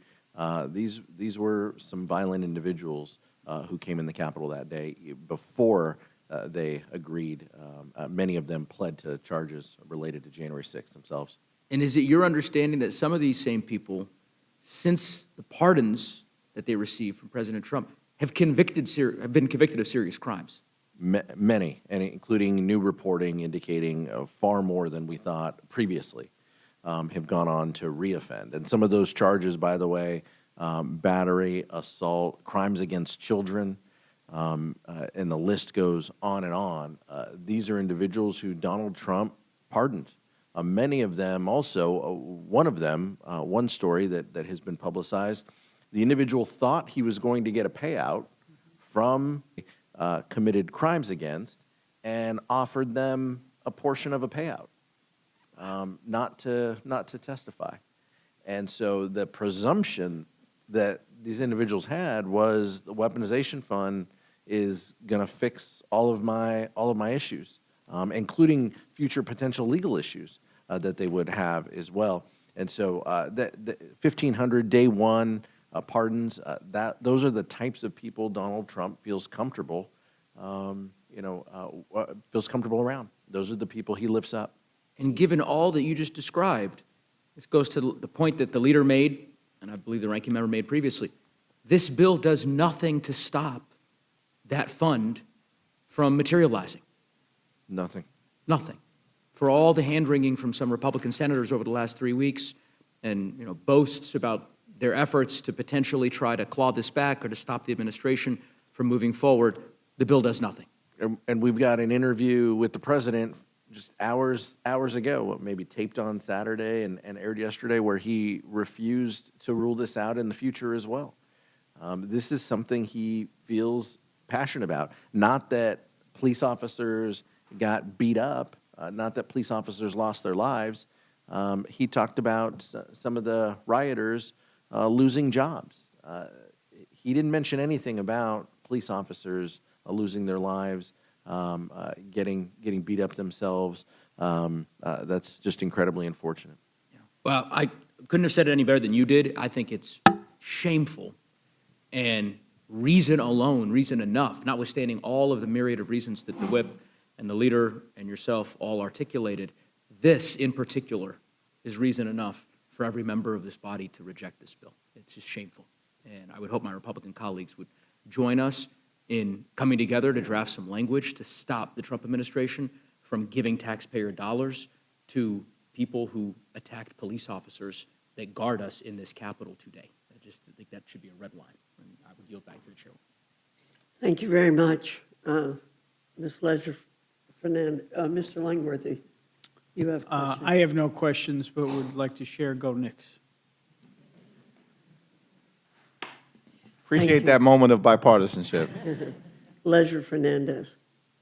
Thank you very much. And thank you very much, Whip Clark, for raising the issue of how the Trump administration has screwed up the screw room.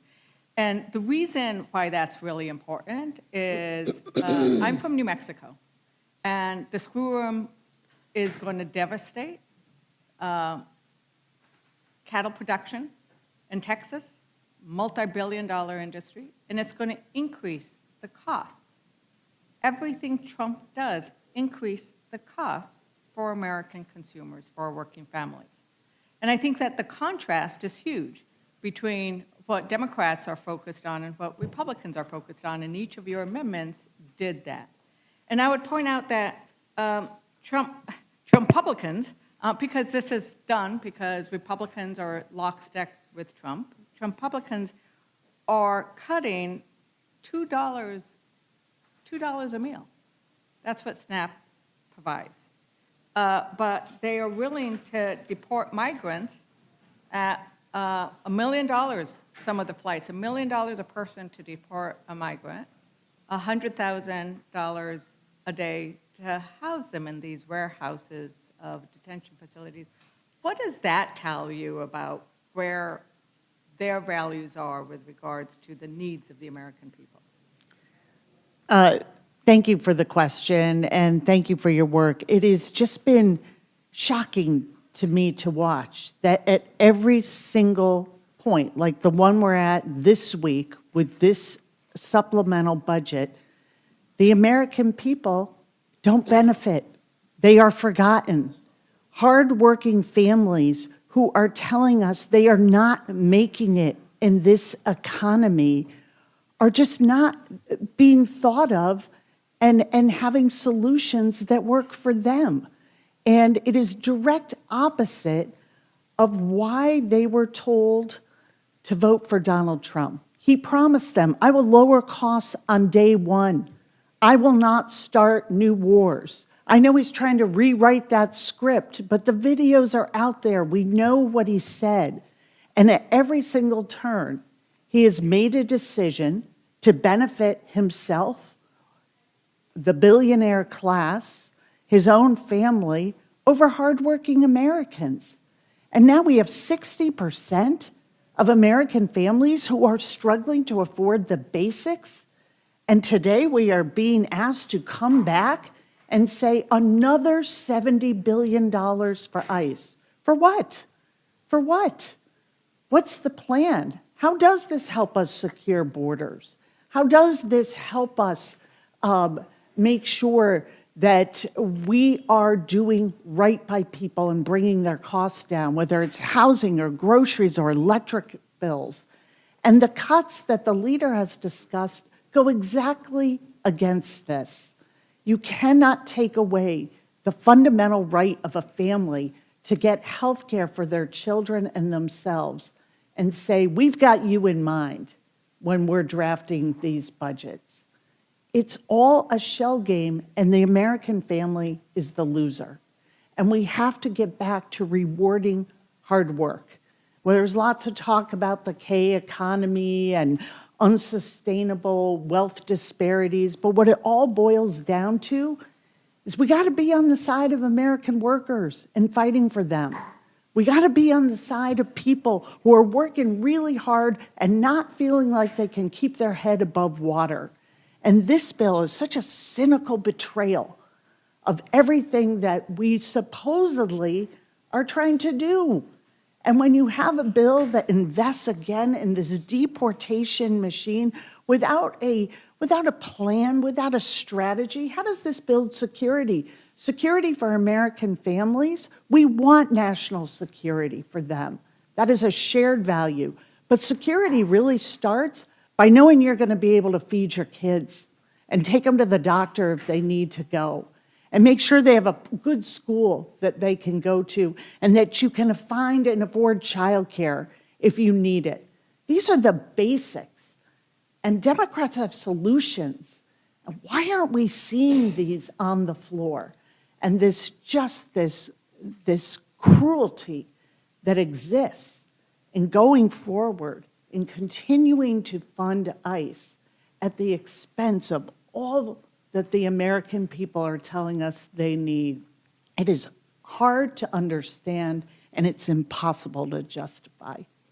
Thank you. And Chairman Aguilar, both your amendment and the leader's amendment really goes to the need to prioritize healthcare, to make sure that people can go to a doctor, can get the help, can get the preventive care, can be treated for cancer, that women can get the care they need.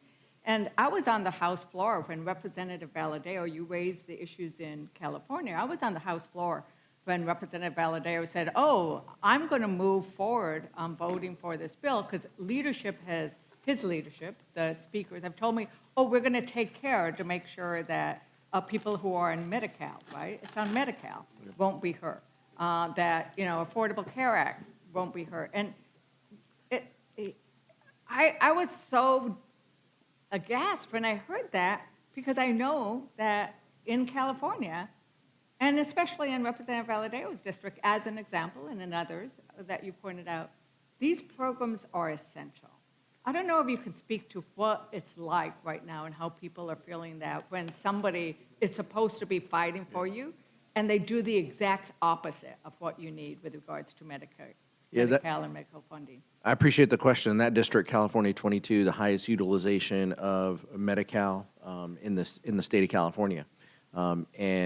So for hardworking families of the Central Valley and for hardworking families across the state who were beneficiaries of it, what they received back was a paper promise, right? They had their member of Congress signed a letter saying, don't hurt my constituents, and raised their hand and said, I'm gonna help protect my constituents. And at the end of the day, all of them voted for this bill that harms our shared constituents, that harms people in our state, that kicks them off of care, that eliminates their supplemental nutrition, eliminates health care opportunities, forces them to drive further for worse care. Will add more people to emergency rooms in that part of the state of California. Sometimes, it can take you an hour and a half, 2 hours, 3 hours to drive to a doctor to provide care. That's not the way our country should function. And we're giving the Republican majority an opportunity here to fix that, to fix that wrong that was passed legislatively. And we'll see what happens. But it's just incredibly unfortunate, the position that we're in. And Leader Jeffries, thank you for bringing forward the amendments that focus on healthcare and having the discussions about where are your priorities, and actually taking a look at the corruption. The rail-off. I love how you alliterate. Because it's true, right? Their priorities are the rail-off and the rail-connected. And we had a discussion earlier tonight about the amount of campaign contributions that the that are flowing to the Trump administration to run these private prisons, the Trump campaign, to run these private prisons, to fly immigrants around the country at hundreds of thousands of dollars, $1 million, and that these are not the priorities that the Democrats hold. And so, you know, I'll end with the last question to you of why should we adopt these amendments and how they highlight the difference of putting American families at front and center of what we care about, working families versus the corrupt class, right? Because this is corruption at its core in terms of you're giving us money and we are turning around and giving you contracts. It's an extraordinary level of corruption, and thank you, Teresa, Congresswoman Leger Fernandez, for, you know, your continued leadership on all of these issues, you know, particularly as it relates, of course, to health care and nutritional assistance, and at the same time pushing back against corruption, which we're seeing at an extraordinary level in real time. As House Democrats, our view is that America's too expensive. There are far too many people in this country, working class folks, middle class folks, hardworking American taxpayers, people who aspire to be part of the middle class, people who are working hard and they're playing by the rules, but they're struggling to live paycheck to paycheck, can't thrive and can barely survive. And life hasn't gotten more affordable for the American people under the Trump administration. Life has gotten more expensive. And the one big ugly bill has made things worse. The Trump tariffs has made things worse. Ripping away health care from the American people have made things worse. The reckless and costly war of choice that has skyrocketed gas prices in this country has made things worse. We believe, as Democrats, that taxpayer dollars should be used to make life more affordable. But what this Republican budget reconciliation bill represents is a $70 billion blank check to fund Donald Trump's violent mass deportation machine in ways that are inconsistent with the type of immigration enforcement that we should have in this country, which should be fair, just, and humane. We support strong, safe, and secure borders. We also support getting ICE under control so that they actually are conducting themselves like every police officer, cop, and law enforcement agency in the country. Thank you very much, because all we're asking for is that they follow the same rules, the same Constitution as every other law enforcement. Thank you very much for your proposed amendments. I wish we could vote for them on the floor, because I think each one of them would pass. And with that, Madam Chair, I yield back. Thank you. Is there anyone else seeking to testify on today's agenda? Seeing none, this closes the hearing portion of our meeting. Thank you all very much.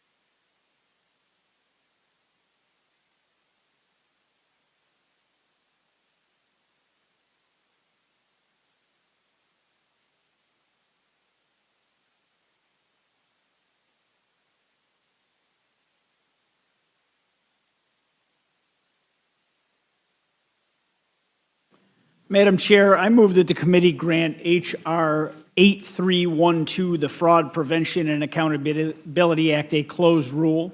The rule waives all points of order against consideration of the bill. The rule provides that the amendment in the nature of a substitute recommended by the Committee on Oversight and Government Reform, now printed in the bill, shall be considered as adopted, and the bill as amended shall be considered as read. The rule waives all points of order against provisions in the bill as amended. The rule provides 1 hour of general debate equally divided and controlled by the chair and the ranking minority member of the Committee on Oversight and Government Reform or their respective designees. The rule provides 1 motion to recommit. The rule further provides for consideration of H.R. 8464, the Stopping Fraudulent Payments Act, under a closed rule. The rule waives all points of order against consideration of the bill. The rule provides that the amendment in the nature of a substitute recommended by the Committee on Oversight and Government Reform, now printed in the bill, shall be considered as adopted, and the bill as amended shall be considered as read.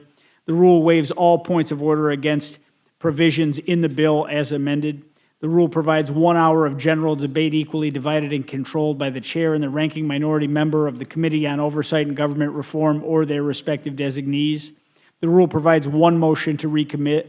The rule further provides for consideration of H.Res. 1335, condemning actors seeking to defraud the United States government and expressing the sense of the House of Representatives that government-wide fraud and improper payment prevention reforms will meaningfully improve the financial prosperity of the United States, and that federal program eligibility should be verified before payment under a closed rule. The rule provides that upon adoption of the resolution, it shall be in order without intervention of any point of order to consider H.Res. 1335. The rule provides that the resolution shall be considered as read. The rule provides 1 hour of general debate equally divided and controlled by the chair and the ranking minority member of the Committee on Oversight and Government Reform or their respective designees. The rule further provides for consideration of S2, the Secure America Act, under a closed rule. The rule waives all points of order against consideration of the bill. The rule provides that the bill shall be considered as read. The rule waives all points of order against provisions in the bill. The rule provides 1 hour of general debate, equally divided and controlled by the chair and the ranking minority member of the Committee on the Budget or their respective designees. And finally, the rule provides 1 motion to commit.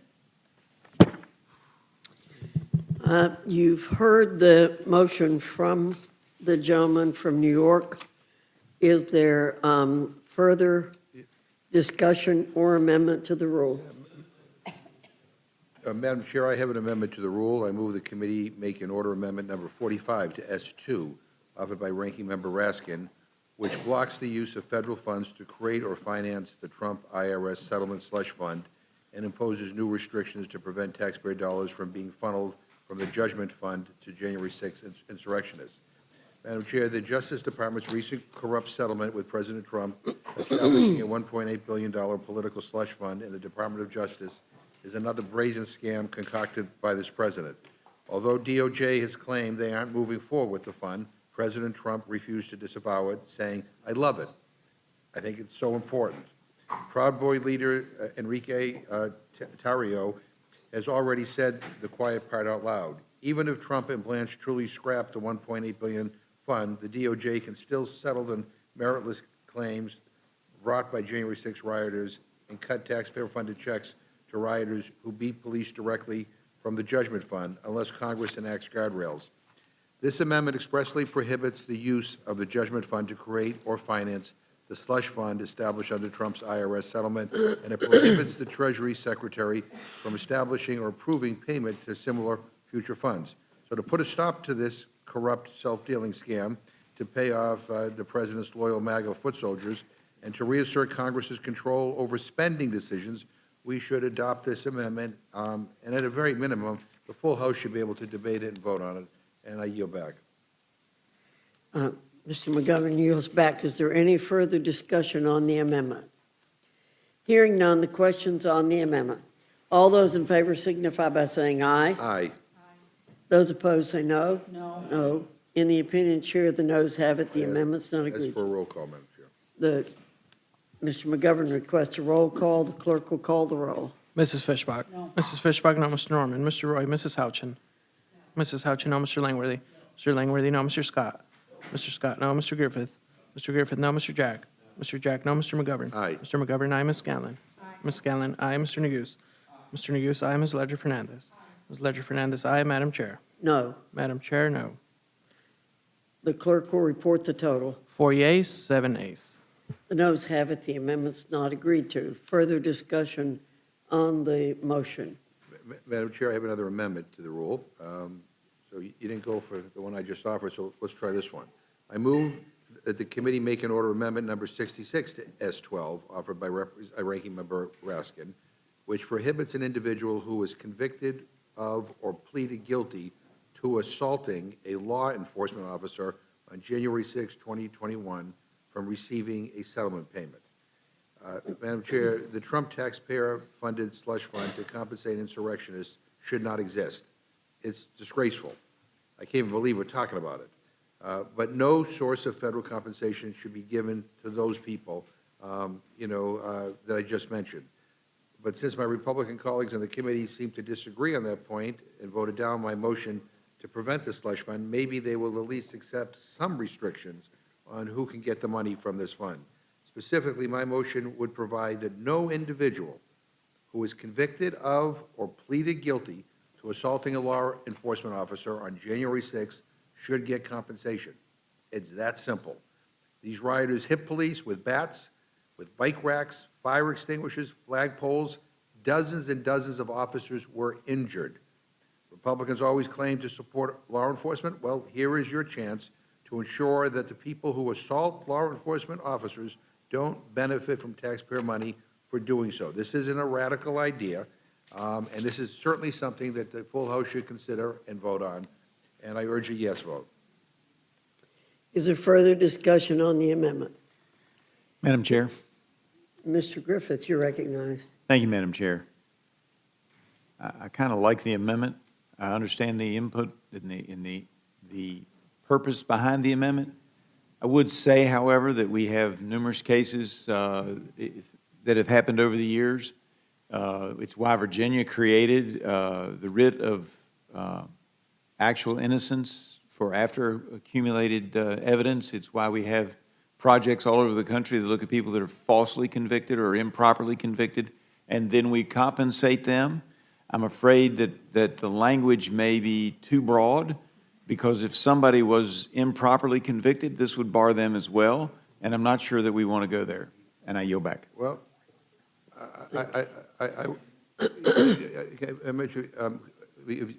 Is there further discussion? You'll meet one second? Yeah, I'd like to be heard on the amendment. Pardon? I'd like to be heard on the amendment. No, I'm recognized. Thank you, Madam Chair. I didn't want to proceed without the appropriate recognition. I would just say, what was the name of the writ that you just described, Mr. McGriffith? Mr. Gentleman, will yield? Yes. In Virginia, we call it the writ of actual innocence. And my understanding of the writ of actual innocence is that the Virginia Supreme Court is the ultimate arbiter of that kind of petition, correct?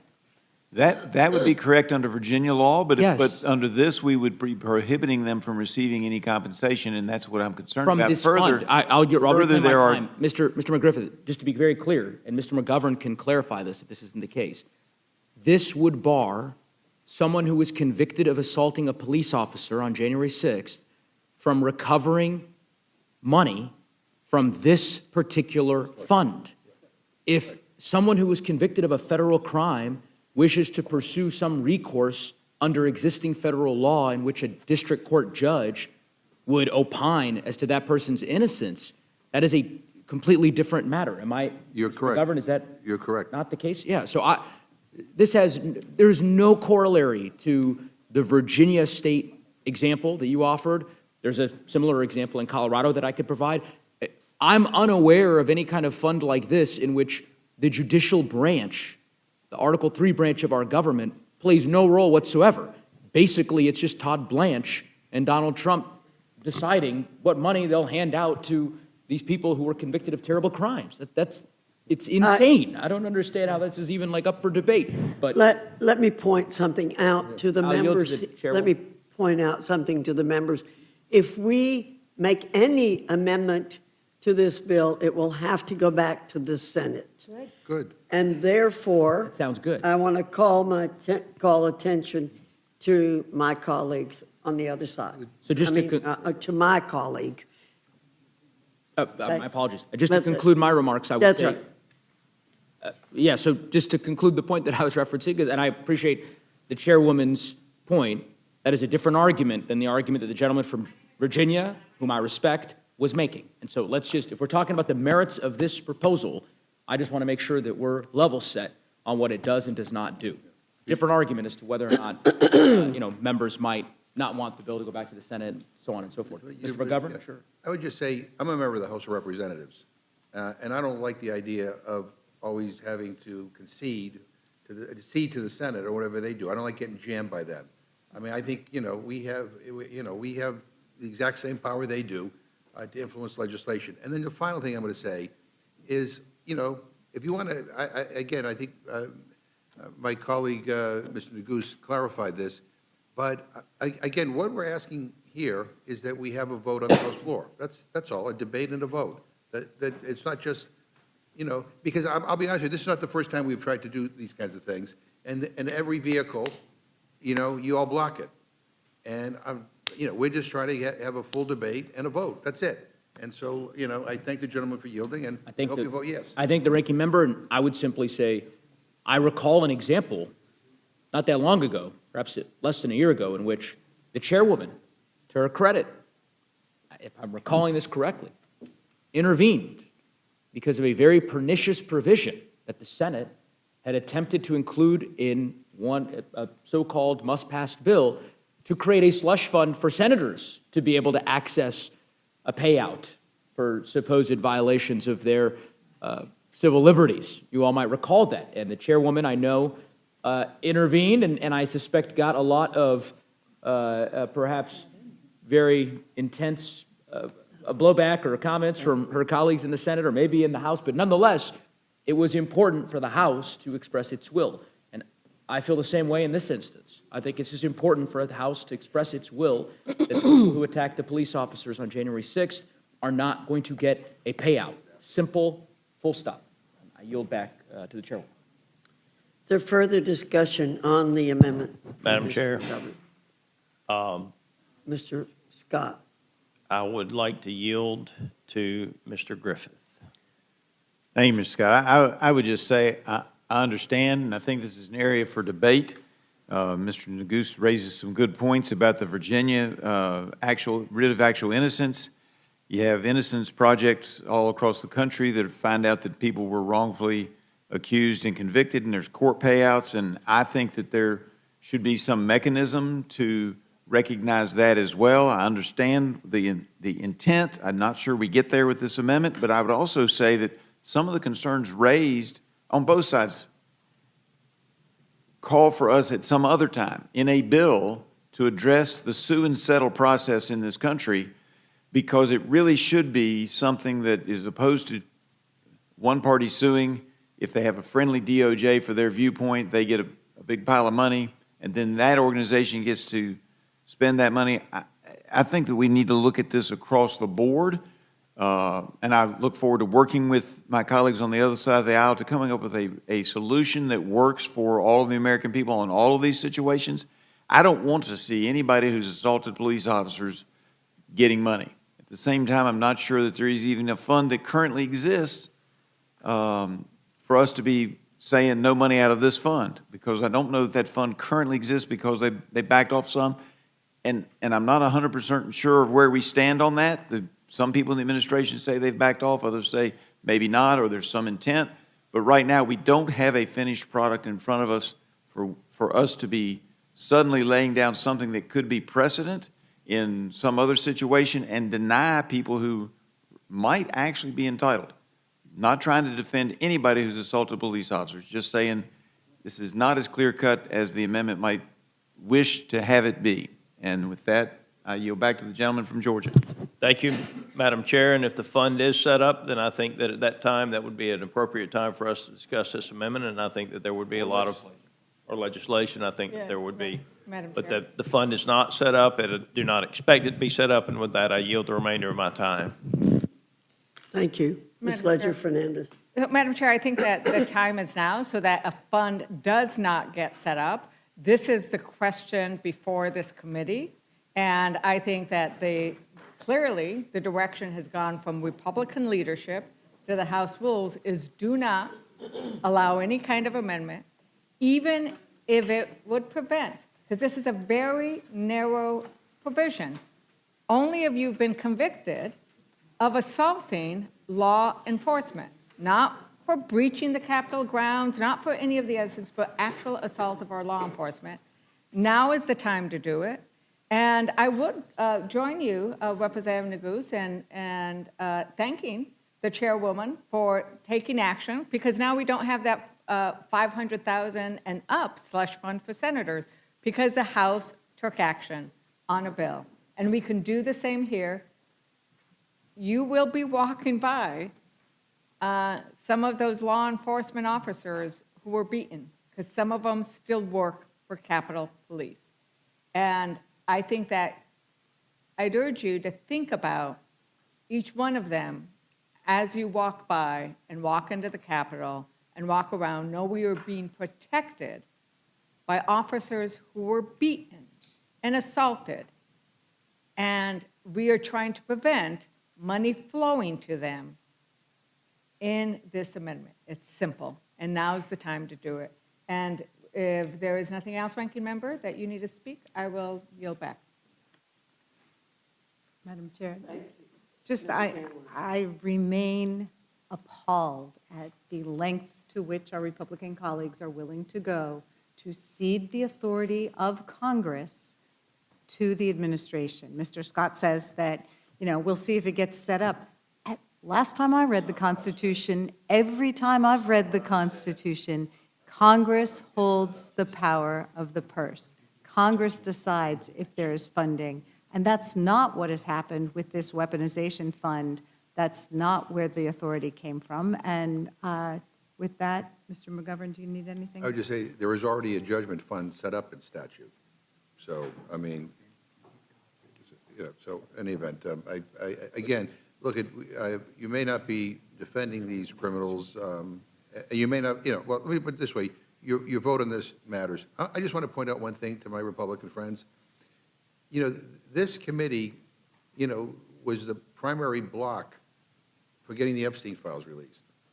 I mean, we had a gazillion votes up here. And you all voted every time, no, not to force their release. It was, and then we adjourned early. We adjourned early for the summer, and then we had to have a discharge petition, to force a vote on the floor, and then, everybody had to go on record. But, I mean, the number of votes we had on trying to release the Epstein files in this committee is too numerous to mention, and we're doing the same thing here. So, I mean, maybe the only way to get some movement here is going through a discharge petition. But, I mean, the bottom line is this committee should advance some of these ideas to the floor so we can have the full membership vote on it and send a message to the White House, that this is unacceptable, period.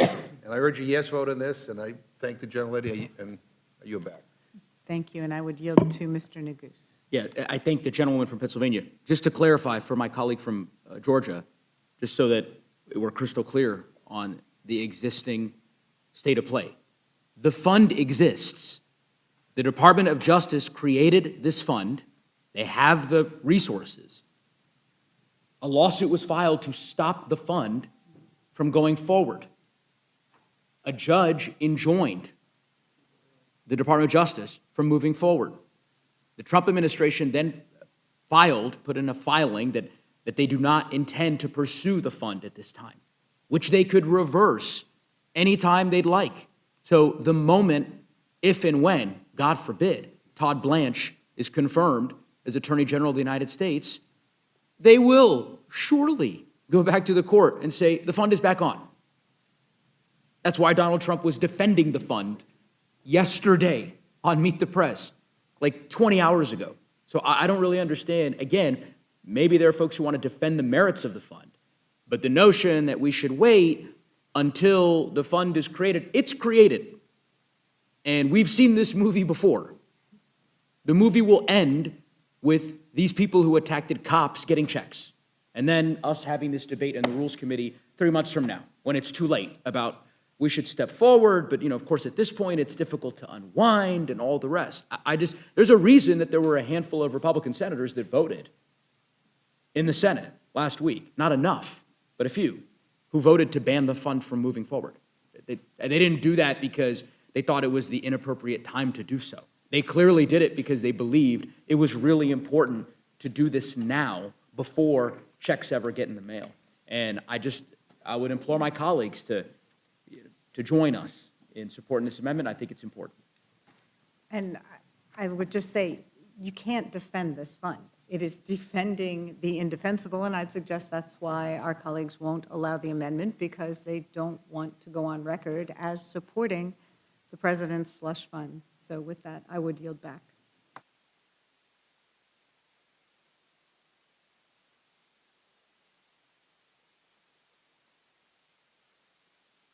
Aye. Those opposed say no. No. In the opinion, sure, the noes have it. Ask for a roll call, Madam Chair. Clerk will call the roll. Mrs. Fishbach? Mrs. Fishbach, no. Mr. Norman? Mr. Roy? Mrs. Houchin? Mrs. Houchin, no. Mr. Langworthy?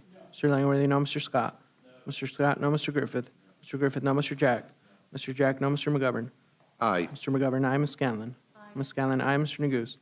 Mr. Neguse, aye. Ms. Ledger Fernandez? Ms. Ledger Fernandez, aye. Madam Chair? No. Madam Chair, no. Clerk will report the total. 4 yeas, 7 nays. The amendment is not agreed to. Is there further discussion on the motion? Madam Chair, Mr. I McGovern. have an amendment to a rule. I move the committee make an order amendment number 67 to S2, offered by Ranking Member Raskin, which prohibits an individual convicted of an offense committed on January 6, 2021, and who received a pardon from receiving a settlement payment if they subsequently were convicted of a new crime. So, okay, here is where we are not, right? My Republican colleagues won't eliminate the corrupt slush fund. They won't prevent those convicted of assaulting police officers from receiving money from the slush fund. So maybe, just maybe, they will vote to prevent the worst of these people from receiving taxpayer dollars. Those who were convicted or plead guilty for assaulting cops were then pardoned by President Trump, and then subsequently went on to commit more crimes. Several recipients of presidential clemency were arrested in connection with conduct that occurred, at least in part, subsequent to Trump's freeing them from prison, meaning that Trump's clemency order on the first day of his second term may have actively facilitated criminal conduct. These include crimes such as child molestation, grand larceny and burglary, and threatening a person with a gun. Should these people be eligible for this corrupt slush fund compensation? Of course not. So can we at least agree on that? You beat cops, Trump disgracefully pardoned you, then you went on to commit another crime. Surely you should not be eligible for taxpayer money from the insurrectionist slush fund. So I urge a common sense yes vote on this amendment, and I yield back. Is there further discussion on the amendment? Hearing none, the question is on the amendment. All those in favor signify by saying aye. Aye. Those opposed say no. No. In the opinion of the chair, the noes have it. The amendment is not agreed to. As for roll call, Madam Chair. Clerk will call the roll. Mrs. Fishbach? No. Mrs. Fishbach, no. Mr. Norman? Mr. Roy? Mrs. Houchin? Mrs. Houchin, no. Mr. Langworthy? Mr. Langworthy, no. Mr. Scott? Mr. Scott, no. Mr. Griffith? Mr. Griffith, no. Mr. Jack? Mr. Jack, no. Mr. McGovern? Aye. Mr. McGovern, aye. Ms. Scanlon? Ms. Scanlon, aye. Mr. Neguse? Mr. Neguse, aye. Ms. Ledger Fernandez? Ms. Ledger Fernandez, aye. Madam Chair? No. Madam Chair, no. Clerk will record the total. 4 yeas, 7 nays. And the noes have it. The amendment is not agreed to. Further discussion or amendment? I have an amendment to the rule. I move the committee make an order amendment number 46 to S2, offered by Ranking Member Raskin, which nullifies the unprecedented super pardon bestowed by the DOJ upon the Trump family and all of their businesses, forever protecting them from any investigation, any audit, or any prosecution by any agency of the federal government for any violation of the federal law. This amendment would do what we all know is right, and that is declare that President Trump's super pardon for himself and his family contained in his self-dealing legal settlement with the Department of Justice null and void. This amendment would specifically prohibit a sitting president and the federal government from entering a settlement to recover money damages and require independent judicial review of the circumstances of a settlement agreement between the president and the federal government. Are we really going to act like this is like normal and this is like okay? The president sued his own administration, settled with his own administration, and as a part of that settlement said he could not be investigated for any crimes up to this date. This is like a banana republic nonsense. It's a level of self-dealing and corruption perhaps we've never seen before. It should be stopped, and we should have the power to do so. And I urge a yes vote, and I yield back. Any further discussion on the amendment? Hearing none, the question is on the amendment. All those in favor signify by saying aye. Aye. Those opposed say no. No. No. In the opinion of the chair, the noes have it. The amendment is not agreed to. May I ask for a roll call vote, Madam Chair? Clerk will call the roll. Mrs. Fishbach? No. Mrs. Fishbach, no. Mr. Norman? Mr. Roy? Mrs. Houchin? Mrs. Houchin, no. Mr. Langworthy? Mr. Langworthy, no. Mr. Scott? Mr. Scott, no. Mr. Griffith? Mr. Griffith, no. Mr. Jack? Mr. Jack, no. Mr. McGovern? Aye. Mr. McGovern, aye. Ms. Scanlon? Ms. Scanlon, aye. Mr. Neguse? Mr. Neguse, aye. Ms. Ledger-Fernandez? Ms. Ledger-Fernandez, aye. Madam Chair? No. Madam Chair, no. Clerk will report the total. 4 yeas, 7 nays. The noes have it. The amendment's not agreed to. Mr. McGovern. Madam Chair, I have an amendment to the rule. I move the committee make an order amendment number 103 to S2 offered by Democratic Leader Jeffries, which repurposes $70 billion to ICE and CBP to restore the $1 trillion House Republicans cut from Medicaid and the ACA. Madam Chair, last July, Republicans made the largest cut to health care in American history to fund tax breaks for billionaires. As a result, Americans are getting fewer health care benefits and paying more for care. 750 hospitals, clinics, and other providers have shuttered their doors or are at a serious risk of closure due to the law that Republicans enacted. In total, when the provisions are fully implemented, 15 million Americans are expected to be kicked off of their health care. And now, Republicans are sending years and years of extra funding to ICE and CBP instead of addressing the needs of regular Americans.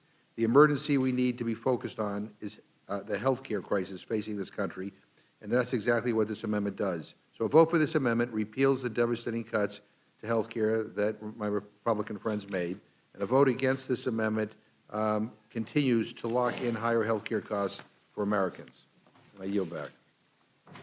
Is there a further debate or discussion on the amendment? Hearing none, the question is on the amendment. All those in favor signify by saying aye. Aye. Those opposed say no. No. In the opinion of the chair, the noes have it. Mr. McGovern requests a roll call vote. The clerk will call the roll. Mrs. Fishbach? No. Mrs. Fishbach, no. Mr. Norman? Mr. Roy? Mrs. Houchin? Mrs. Houchin, no. Mr. Langworthy? Mr. Langworthy, no. Mr. Scott? Mr. Scott, no. Mr. Griffith? Mr. Griffith, no. Mr. Jack? Mr. Jack, no. Mr. McGovern? Aye. Mr. McGovern, aye. Ms. Scanlon? Aye. Ms. Scanlon, aye. Mr. Neguse? Mr. Neguse, aye. Ms. Ledger-Fernandez? Ms. Ledger-Fernandez, aye. Madam Chair? No. Madam Chair, no. Clerk will report the total. 4 yeas, 7 nays. The noes have it. The amendment is not agreed to.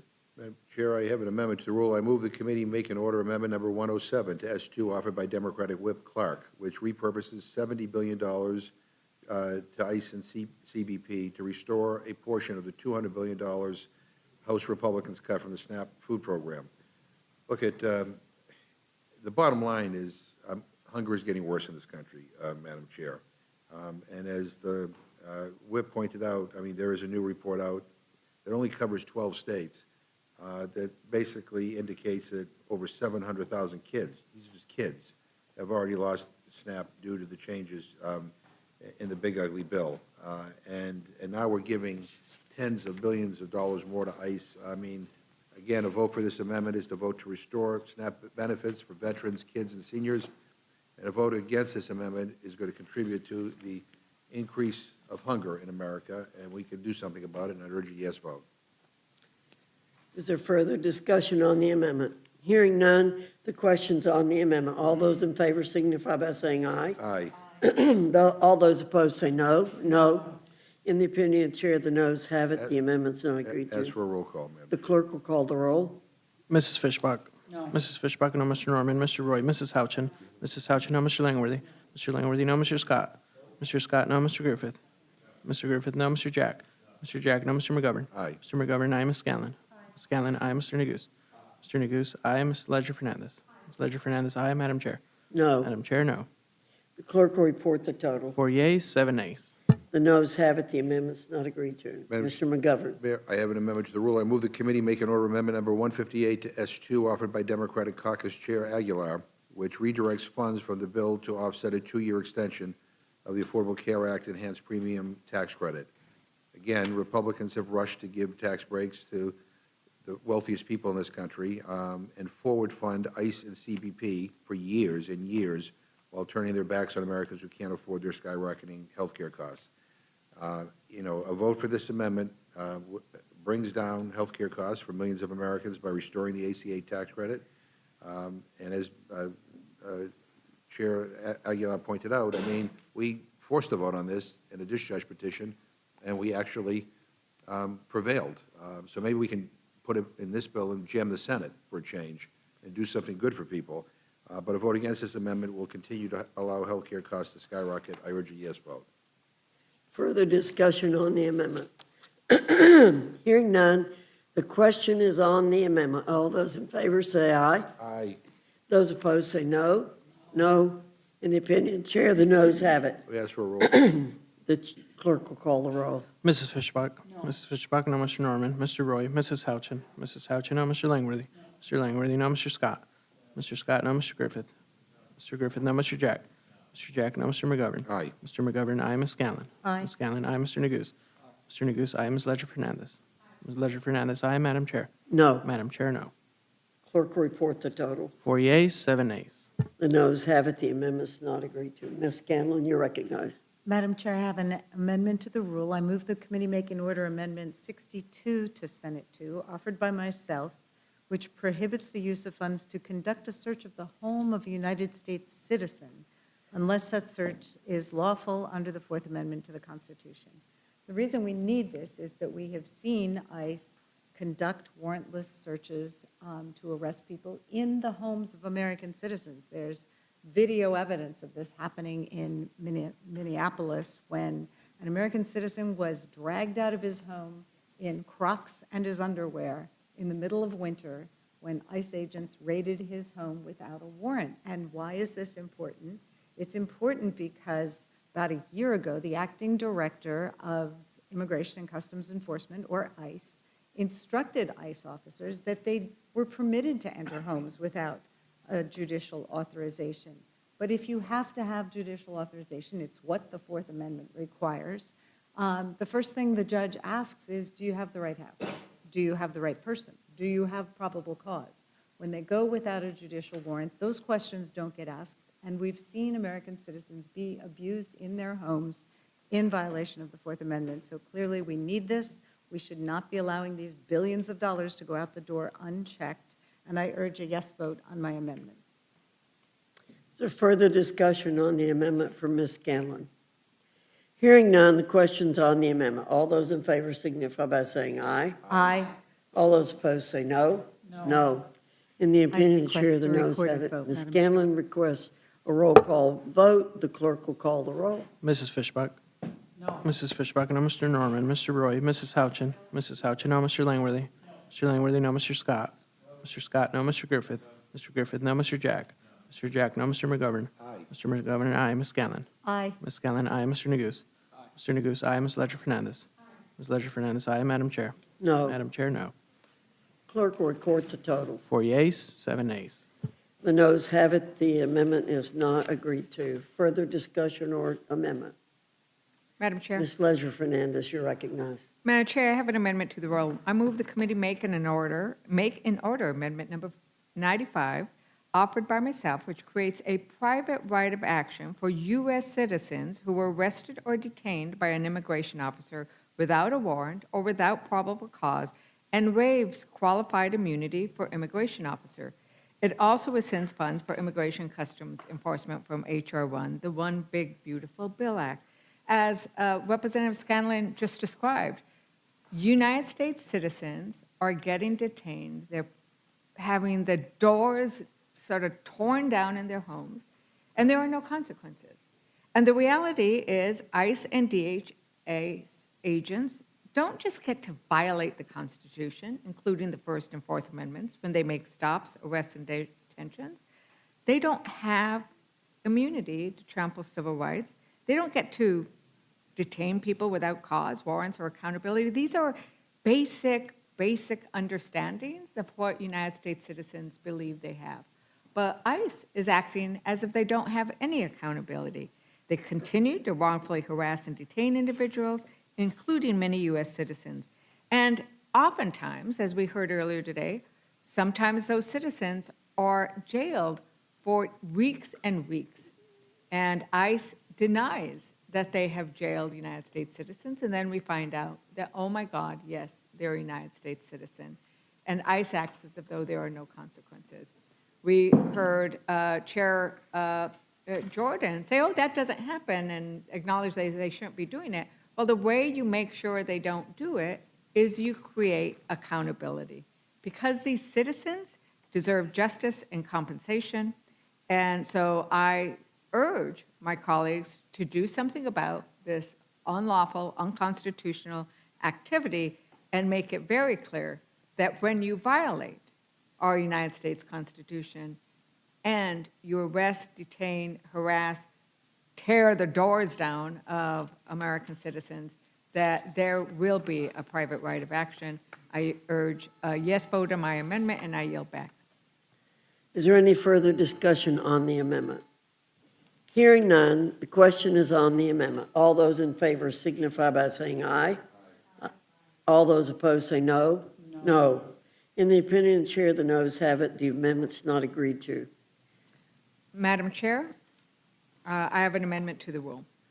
Ms. Ledger Fernandez, you recognize. I move the committee make an order amendment number 72 offered by Representative Davids and myself, which inserts the text of H.R. 8742, which would require the Department of Homeland Services to implement training standards for immigration officers interacting with Native Americans and regarding tribal documents and IDs. Days after the inauguration of the second Trump administration, immigration officials detained and questioned members from tribal nations across New Mexico and Arizona. And this was just the beginning of a disturbing pattern of immigration enforcement. Turns out, many Native Americans, they might have darker skin, they might have certain characteristics, and for some reason, ICE agents are arresting them and refusing to acknowledge their tribal ID. I asked Chairman Cole whether he thought there should be better training and whether he thought that we should make sure that ICE is not arresting, detaining Native American citizens. Well, the way to do that is to provide more training.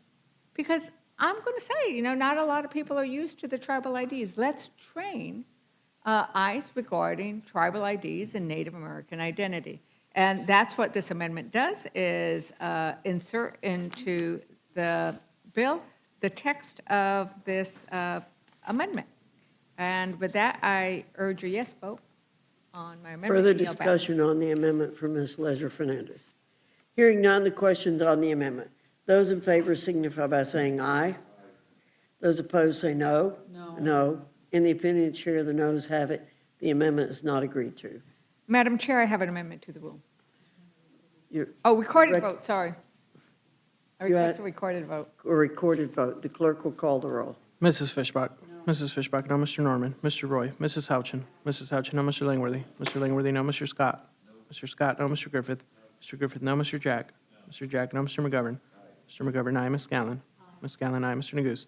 Mr. Neguse, aye. Ms. Ledger Fernandez. Aye. Ms. Ledger Fernandez, aye. Madam Chair. No. Madam Chair, no. Clerk will report the total. 4 yeas, 7 nays. The noes have it. The amendment's not agreed to. Ms. Ledger Fernandez. I have an amendment to the rule, Madam Chair. I move the committee make an order amendment number 4 offered by Representative Kamala Dove to S2, which would require the Secretary of Homeland Security to provide essential care and attention to pregnant individuals held in immigration detention. You would think that we wouldn't actually have to have an amendment to require that pregnant women be treated with the care and dignity that they deserve and require to make sure that they don't miscarriage or that they don't, as some instances of what we have introduced for the record show, that their mistreatment means that they may never be able to have children again because of the mistreatment in detention. And in total, DHS detained nearly 500 pregnant postpartum and nursing women between January 25 and February 26. We know so far, but reporting is not complete, that there were 16 miscarriages reported in this window alone. let's treat the women who are in detention with the same kind of care you would want your sisters, your wives, your daughters to be treated with. All women should be treated with the dignity and respect so that their pregnancies can proceed and proceed with the kind of health care they need. With that, I yield back. Further discussion on the amendment. Hearing none, the question's on the amendment. All those in favor signify by saying aye. Those opposed say no. No. In the opinion of Chair, the noes have it. The amendment's not agreed to. Ms. Leisure Fernandez requests a roll call vote. The clerk will call the roll. Mrs. Fishbach. Mrs. Fishbach, no. Mr. Norman. Mr. Roy. Mrs. Houchin. Mrs. Houchin, no. Mr. Langworthy. Mr. Langworthy, no. Mr. Scott. Mr. Scott, no. Mr. Griffith. Mr. Griffith, no. Mr. Jack. Mr. Jack, no. Mr. McGovern. Mr. McGovern, aye. Ms. Scanlon. Ms. Scanlon, aye. Mr. Neguse. Mr. Neguse, aye. Ms. Leisure Fernandez. Ms. Leisure Fernandez, aye. Madam Chair. No. Madam Chair, no. Clerk will report the total. 4 yeas, 7 nays. The amendment is not agreed to. Further discussion or amendment? Hearing none, the question is on the motion from the gentleman from New York. All those in favor, please say aye. Aye. Those opposed, say no. No. In the opinion of the Chair, the ayes have it. Can we ask for a roll call vote, Madam Chair, please? You may ask for a roll call vote. A roll call has been requested. The clerk will call the roll. Mrs. Fishbach. Yes. Mrs. Fishbach, aye. Mr. Norman. Mr. Roy. Mrs. Houchin. Mrs. Houchin, aye. Mr. Langworthy. Mr. Langworthy, aye. Mr. Scott. Mr. Scott, aye. Mr. Griffith. Mr. Griffith, aye. Mr. Jack. Mr. Jack, aye. Mr. McGovern. No. Mr. McGovern, no. Ms. Scanlon. Ms. Scanlon, no. Mr. Neguse. Mr. Neguse, no. Ms. Leisure Fernandez. Ms. Leisure Fernandez, no. Madam Chair. Aye. Madam Chair, aye. The clerk will report the total. 7 yeas, 4 nays. So the ayes have it. The motion to report is agreed to. Representative Langworthy will be managing the rule for the majority, And Representative Scanlon will be managing for the Democrats. and Representative Scanlon for the Democrats. Without objection, the committee is adjourned.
Good afternoon. The committee will come to order. Without objection, the chair is authorized to declare recess at any time. Today, the Rules Committee is convening to consider 4 separate measures: S2, H.R. 8312, H.R. 8464, and H.Res. 1335. Before we turn to the reconciliation measure, I'll offer a few thoughts on the 3 measures from the Oversight Committee. Fraud continues to corrode federal programs and siphon away the tax dollars of hardworking Americans. The American people are rightfully incensed whenever fraud in these programs is exposed. They're incensed that things have gotten to the point where deference for their tax dollars is virtually non-existent. We have a mandate to root out fraud and disembowel it. And the fact of the matter is that fraud is not a partisan issue. Fraud can affect anyone and everyone, and when it's allowed to grow by leaps and bounds, the consequences compound. A recent report from GAO found that across 15 federal agencies last fiscal year, $186 billion worth of improper payments were made across 64 separate programs. And over the span of more than 20 years, improper payments across the federal government have totaled roughly $3 trillion. And let's be crystal clear here. This is an issue that's persisted across different majorities and different presidents. We've made significant progress this Congress in addressing fraud, and with the 3 additional measures we're considering today, we can make even more headway. I look forward to that forthcoming testimony. Now let's turn to S2, the Secure America Act. This targeted and narrowed reconciliation bill is the vehicle through which we will fully fund immigration and customs enforcement, as well as customs and border protection through 2029. Our Democrat colleagues have shown us and the American people time and again over the past year that they simply cannot help but scratch the itch that is voting against law enforcement and voting against protecting our homeland. I cannot say we're surprised by their behavior. Old habits really do die hard, I suppose.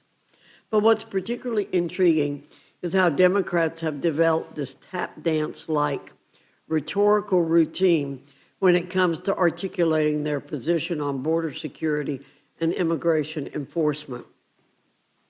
They avoid talking about the millions of illegal aliens that their own policies allowed into the country, but they're quick to admonish the Trump administration for apprehending and deporting said illegal aliens.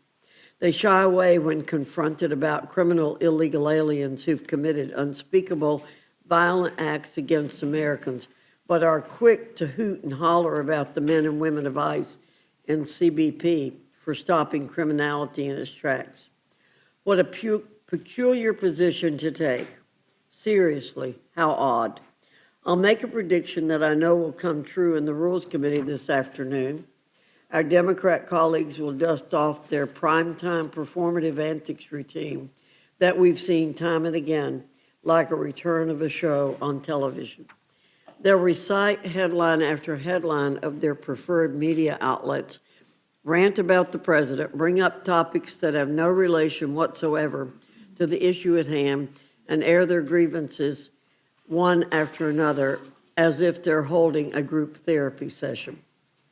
But Republicans will remain focused on the task at hand like we always are, and will focus on the facts. Speaking of facts, since their creation in 2003, neither ICE nor CBP has ever gone an entire fiscal year without congressional funding through the regular appropriations process.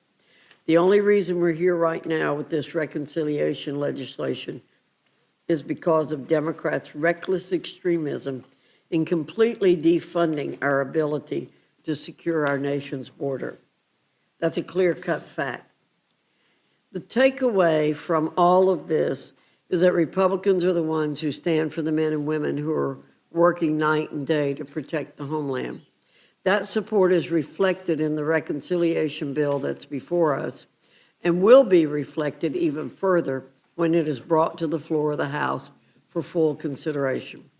Our Democrat colleagues are welcome to join us in a warm, welcoming spirit of bipartisanship by supporting this reconciliation bill and the men and women who are working to keep the nation safe.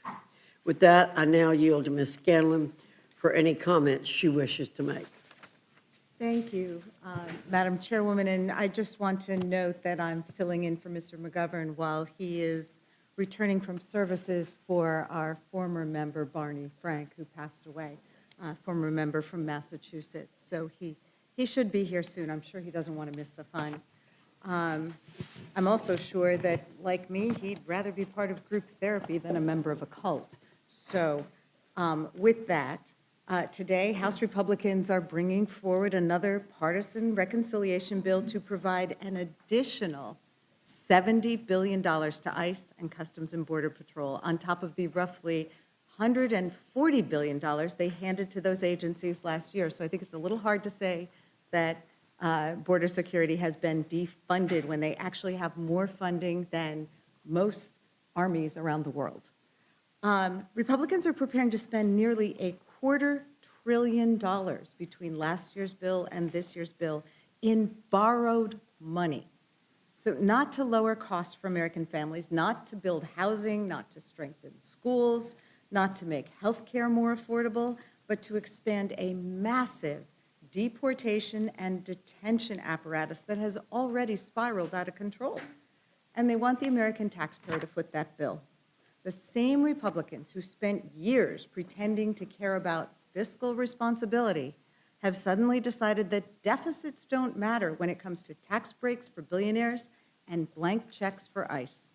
They've added trillions to the debt between last year's bill and this year's bill with tax giveaways to the wealthy in the big ugly bill, and they want to spend billions more in this bill to fund masked and armed agents making raids in American cities, sprawling detention camps to house people who are not criminals, mass surveillance of citizens who oppose Trump's dangerous and divisive agenda, and unconstitutional abuses against Americans and immigrants alike.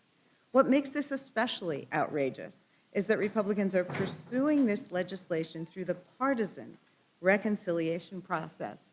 They have to do it that way because they have refused every opportunity to negotiate a responsible bipartisan funding package through the normal appropriations process. Democrats proposed reforms and oversight measures. We demanded accountability after the killings of Renee Good and Alex Preddy. We proposed guardrails to prevent the abuses Americans have witnessed over the last year and a half, abuses involving those masked and armed agents on our streets, fear and intimidation tactics, warrantless searches of people's homes, and the detention of lawful residents and even citizens.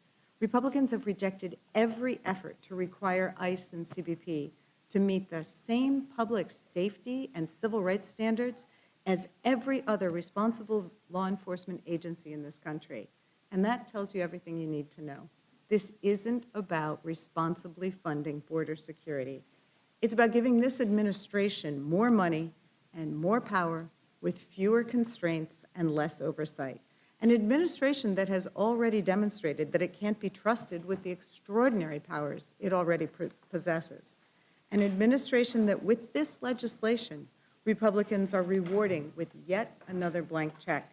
And where exactly is all this money going to? That's a serious question because by all accounts, ICE and CBP are already struggling to spend the billions of dollars that they were given last year by our Republican colleagues. Yet somehow we're supposed to believe these agencies urgently need another $70 billion. Americans have every reason to be skeptical, especially given the corruption surrounding this administration's spending and contracting practices. As Republicans lecture the country about waste, fraud, and abuse, including with the package of so-called anti-fraud bills that they're putting forward today, this administration has turned DHS's contracting into an open-air patronage system. Companies that spent years pouring money into Republican campaigns and Trump-aligned political operations stand poised to make billions more from this legislation.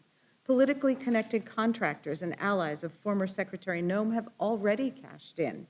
How many well-connected consultants and contractors are going to get rich off this bill? While all this corruption and fraud happens in broad daylight, Republicans continue to ignore the actual problems facing the American people. Gas prices are pushing $5 a gallon because of this administration's reckless and unconstitutional war in Iran. Families are struggling with high housing costs, unaffordable health insurance plans, and record inflation. The war that's already cost over $100 billion has no clear end in sight, particularly after hostilities this weekend. Americans were promised no foreign wars, lower costs, and economic stability. Instead, we've got another forever war, more inflation, and another massive bill for taxpayers to finance. Imagine what $70 billion could do if Republicans were interested in solving real problems instead of manufacturing fear. Congress could make a historic investment in affordable housing, strengthen our public schools, expand community health centers, fund legal services, lower prescription drug costs, or even begin reducing the deficit, which is the justification that our Republican colleagues give every time they cut vital services for Americans, like the $200 million they cut from WIC last week. But that's not where their priorities lie.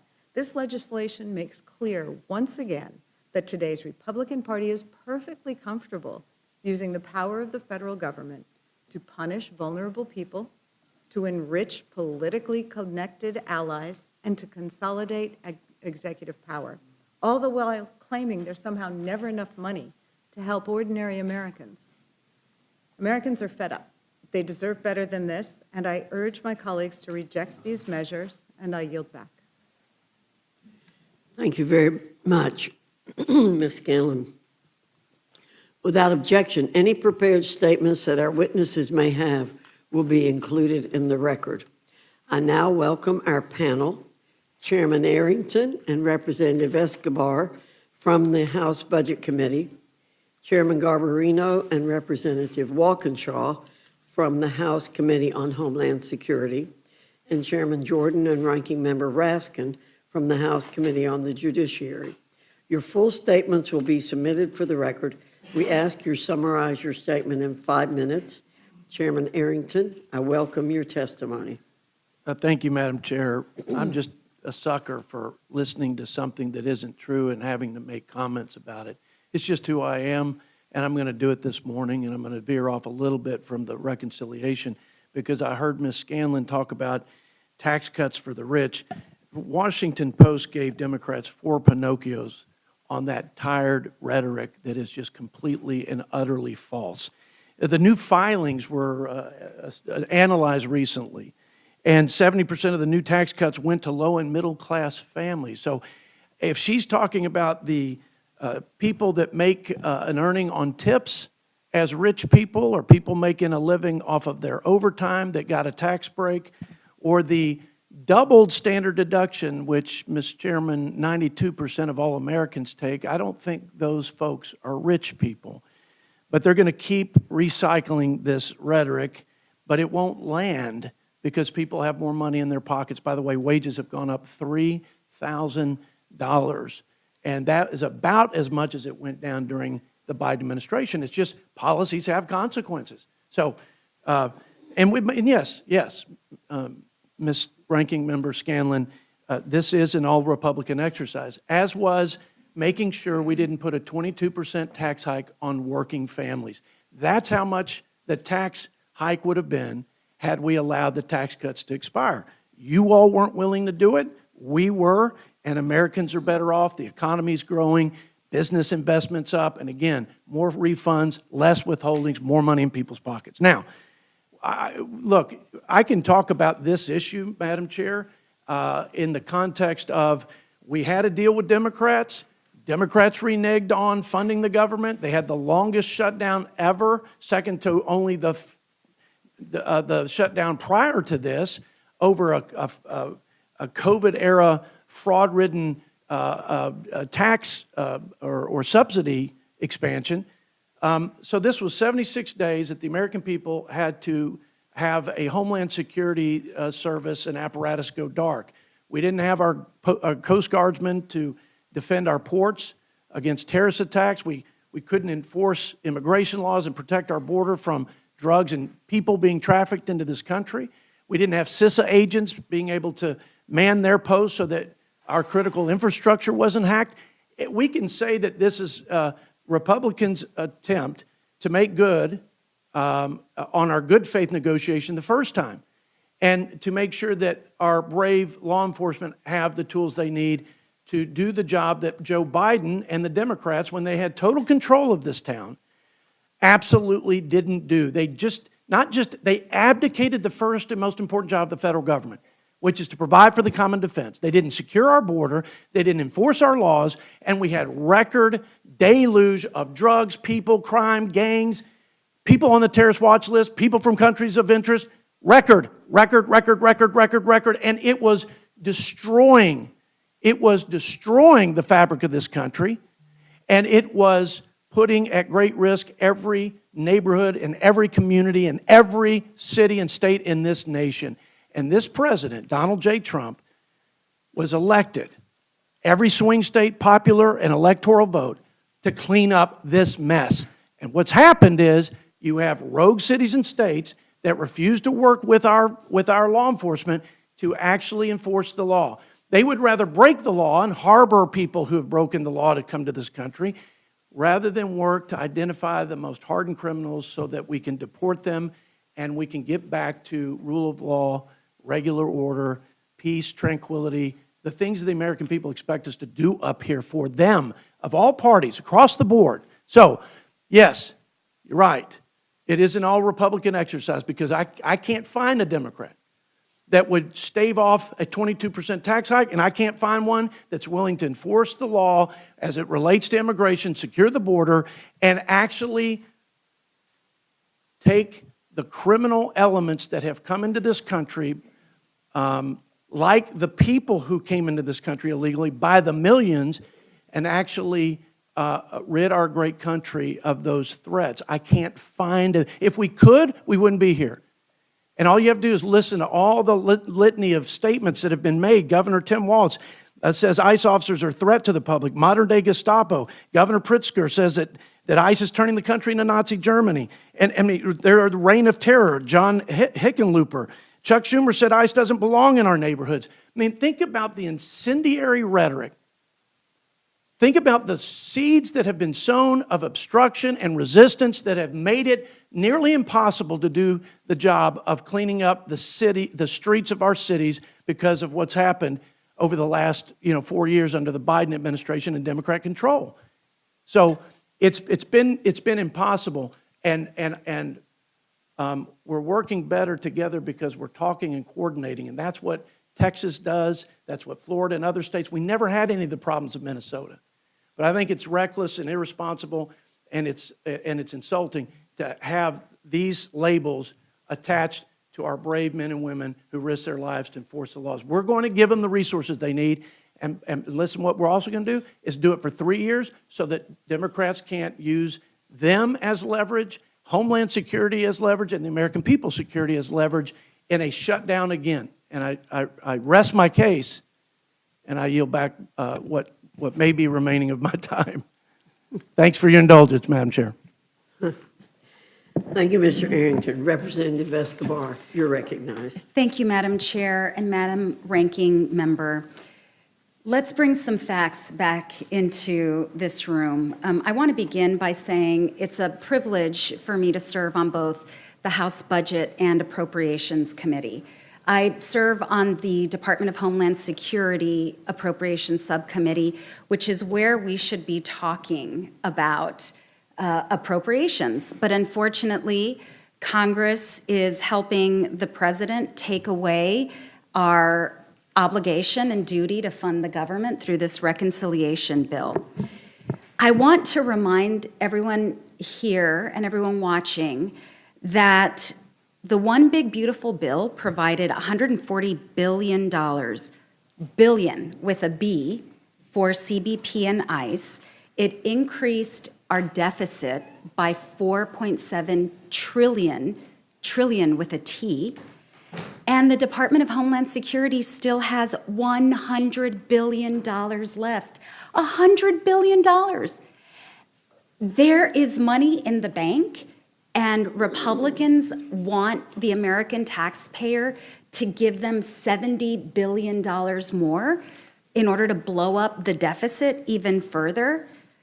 I want to talk about also what this money, what the One Big Beautiful Bill money has unleashed in our country.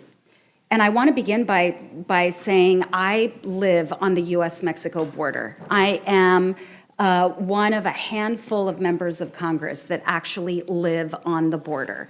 No one wants a safe, secure border more than those of us who live there, those of us who raised our families there, those of us who go home every weekend.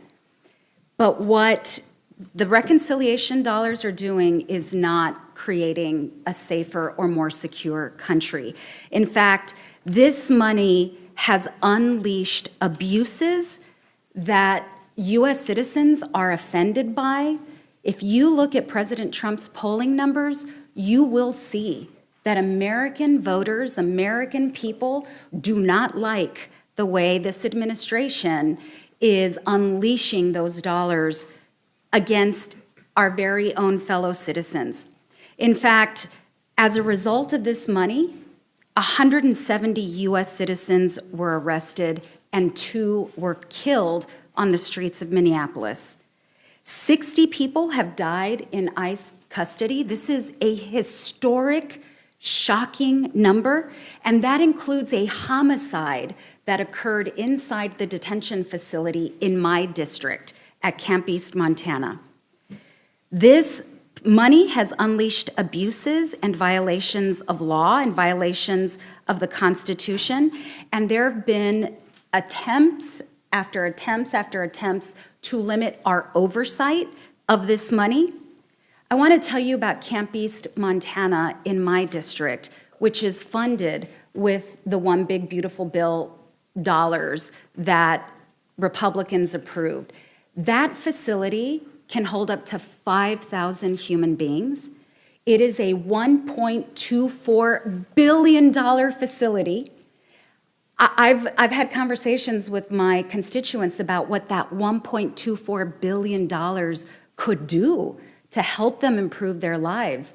Instead, it's going into a tent city that is run by a private contractor who has prioritized profits over meeting federal standards. And that's not all. This money has also been used by DHS to purchase 3 warehouses that were created to hold pecans from our agricultural industry, purchased by DHS in my district for $122 million. ICE is now going to spend probably hundreds of millions of dollars to retrofit these warehouses so that they can hold 8,500 immigrants. That should shock the conscience of everyone. There's not even the water capacity or wastewater capacity to hold that many people. But this money has emboldened and empowered ICE to do this. And I will say, it is shocking that instead of using the $100 billion still available, this $70 billion that's being added will really further empower ICE to do more of the same. And we all do support law enforcement. I take great offense to Republicans claiming we do not support law enforcement. This is why Democrats uniformly are opposed to the $1.8 billion slush fund that Donald Trump wants to use to pay off insurrectionists who beat cops on January 6th. So please do not lecture us about not supporting law enforcement. And if we want to talk waste, fraud, and abuse, Let's not forget that Kristi Noem used reconciliation money for a luxury jet. Was it one or was it two? I can't remember. Three luxury jets. Also, her bizarre commercial that cost more than most Hollywood films cost. There's some waste, fraud, and abuse there for sure.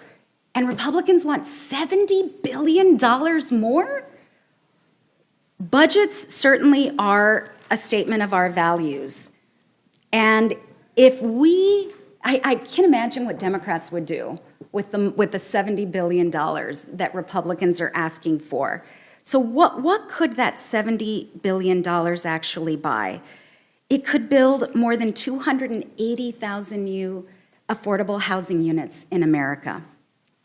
It could cover almost 9 million people on Medicaid for a full year. It could feed nearly 10 million families on SNAP for a full year. It could fix more than 70,000 miles of highway. It could provide mental health care to more than 9 million veterans for a full year. But instead of doing that, at a moment when American families are hurting because of Trump's tariffs, because of Trump's illegal war in Iran, families are seeing increased grocery prices, increased gasoline prices, increased utility prices, and health care and nutrition programs that have been cut. This is what Republicans are doing. I strongly oppose this bill, and I encourage everyone here to do the same. I yield back, Madam Chair. Thank you very much. Chairman Garbarino, you're recognized. Thank you, Chairwoman Fox and Ranking Member, and the members of the Rules Committee. I appreciate the opportunity to be here with you all this morning, this afternoon, whenever this is. Funding the government is a constitutional imperative. We have a responsibility to fund departments and agencies through regular order and provide the certainty they need to carry out their missions. Since becoming chairman of the Committee on Homeland Security, I have witnessed the consequences of repeated DHS shutdowns. This Congress, the department has endured 2 major lapses in funding, including a record 76-day shutdown that left critical components operating under significant pressure. The Democrats accomplished by shutting down DHS was creating uncertainty and hardship for the dedicated workforce, forcing thousands of employees to worry about how they would pay for their mortgage, cover their rent, or provide for their families. I remain deeply concerned about the precedent Democrats set throughout the funding process. The House and Senate previously reached a bipartisan, bicameral agreement to finalize all fiscal year 2026 appropriations bills, including funding for DHS. The House acted expeditiously to pass these bills, marking historic progress for the appropriations process and a return to regular order. Yet after helping negotiate the deal, Senate Democrats walked away from the agreement and insisted on withholding funding from U.S. Border Patrol and Immigration and Customs Enforcement. Excluding funding for these 2 critical law enforcement components is reckless and unprecedented. By singling out specific law enforcement agencies, the Democrats chose to undermine Congress's fundamental duty to safeguard our nation and support the men and women charged with enforcing our laws. What makes the Democrats' decision even more troubling is that the original bipartisan agreement included substantial funding that imposed new transparency and accountability requirements for CBP and ICE, including de-escalation training, the procurement and deployment of body cameras, and increased funding for DHS's Office of Inspector General. While Democrats went back on the deal they agreed to, House Republicans stayed true to their word and included these provisions in the final appropriations bill that funded the majority of the department. Providing annual funding through reconciliation is not the preferred path. Republicans could not sit by and let the rest of the department go unfunded while Democrats refused to negotiate. Congress has the responsibility to provide the funding and resources necessary to secure the homeland. If we fail to provide DHS with the tools it needs to secure our borders and uphold the rule of law, we are failing in one of our most fundamental responsibilities to the American people. This is why the Secure America Act is critical to delivering much-needed resources to CBP and ICE. First, and most importantly, this bill provides over $64 billion to hire, train, equip, and retain Border Patrol agents, ICE enforcement and removal operations officers, Homeland Security investigations agents, and mission support staff, ensuring frontline personnel have the resources to carry out their mission effectively and safely. Secondly, this bill enhances the ability of our agents and officers to achieve their mission by supplementing their work with technology. This section provides an additional investment of nearly $3.5 billion to modernize and enhance border security technologies, surveillance systems, and inspection equipment. These investments will strengthen the U.S. government's ability to detect and disrupt human smuggling operations, interdict fentanyl and other dangerous illicit narcotics, and dismantle transnational criminal organizations engaged in human trafficking, weapons smuggling, and illicit finance. As threats to the homeland continue to evolve, Congress cannot afford inaction. The cycle of abandoning regular order and using funding as a political bargaining chip must come to an end. The American people deserve a government willing to confront these challenges directly and decisively. We have an opportunity to make the country safer and more secure. I look forward to your questions, and I yield back. Thank you, Mr. Garbarino. Mr. Walkinshaw, you're recognized. Thank you, Madam Chairwoman. I stand with my Democratic colleagues in strong opposition to this bill. It's another attempt by extreme MAGA Republicans to give billions of dollars to an unaccountable Trump administration that has proven itself violent, lawless, and unbound by the Constitution. In last year's big ugly bill, Republicans ripped food from the tables of working families and stripped health care from millions of Americans. And Chairman Arrington didn't mention that in that bill, the top 1% got a $50,000 tax cut. They are living large with $50,000 extra dollars in their bank accounts, whereas the bottom 20%, hardworking folks in Virginia and Georgia, have 7% less today because you smacked them in the face with a massive tariff that drove up their costs. Why did they pass that big ugly bill? To give those massive tax cuts to the wealthy and to give DHS billions of dollars with no guardrails. We've seen what DHS has done with the money so far. As my colleague mentioned, they used some of the money to buy top-of-the-line luxury private jets for the Secretary. Just ask Secretary Mullin, who confirmed that in testimony before our committee last week. He rides the Gulfstream G700 home to Oklahoma regularly, the most expensive Gulfstream you can buy. If Americans are upset about high gas prices, maybe not being able to afford to take a vacation this summer, at least they can rest easy knowing that Secretary Mullin is soaring high above them, enjoying the leather seats on the Gulfstream G700.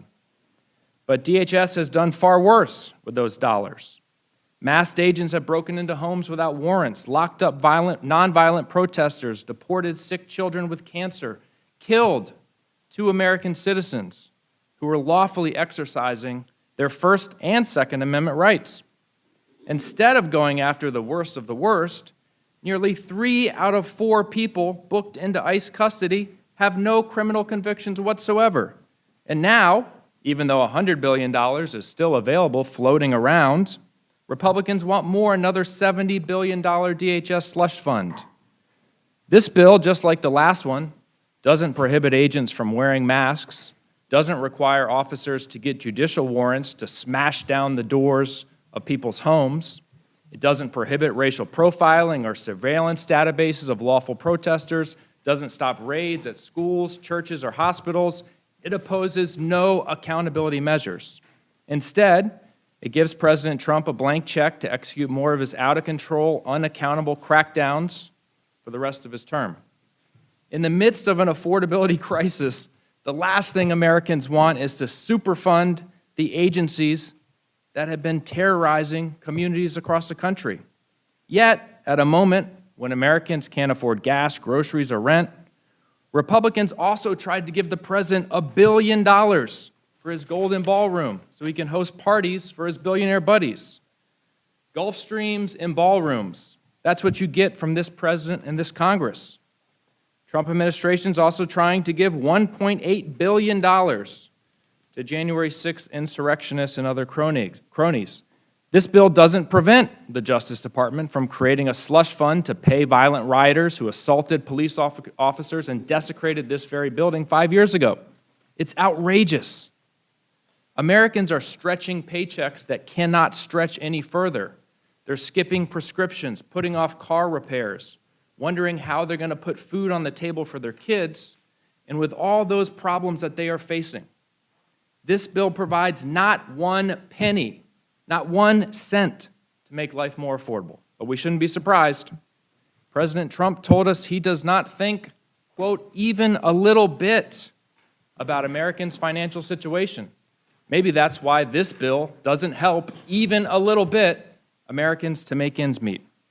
The president's more interested in getting billions for his ballroom, a slush fund for his cop-beating buddies, and Gulfstream jets for his cabinet.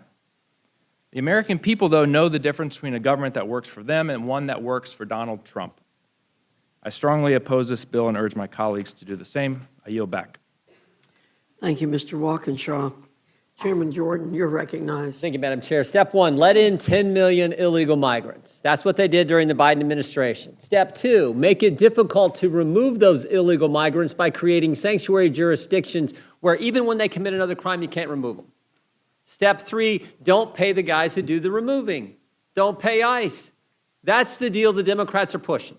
That's their systematic plan. Let in 10 million illegal migrants, which is what happened during Joe Biden's administration. Create sanctuary jurisdictions, which again, understand what that is. That's where local political class tells local law enforcement not to work with federal law enforcement when you enforce federal law. That's what they've done. And by the way, 31.5% of the country lives in a sanctuary jurisdiction. 18 cities, 11 states, 10 counties, and, or excuse me, 3 counties and the District of Columbia, all sanctuary jurisdictions. Where, again, the political class says, don't work with federal law enforcement when you got an illegal migrant who commits another crime, who has a detainer filed with them at the local detention center. Don't work with them. Step three, don't pay the guys. Don't fund ICE. And actually, it's gotten worse. There's a fourth step. There's a fourth step. We had a hearing on it just a few weeks ago in the Judiciary Committee. Local prosecutors are now saying we're not going to prosecute, or at least not to the same degree we would prosecute American citizens. We're not going to prosecute someone because we're going to take into account their deportation and immigration status. Right over here in Fairfax County, Virginia, Mr. Descano testified that's his policy, testified in front of our committee. So that's the Democrats' 4-part plan. And they're so committed to that plan, they shut down the government for 42 days in the fall, 70-some days this spring, where they said, we're not going to fund Homeland Security, we're not going to fund TSA, FEMA, U.S. Coast Guard.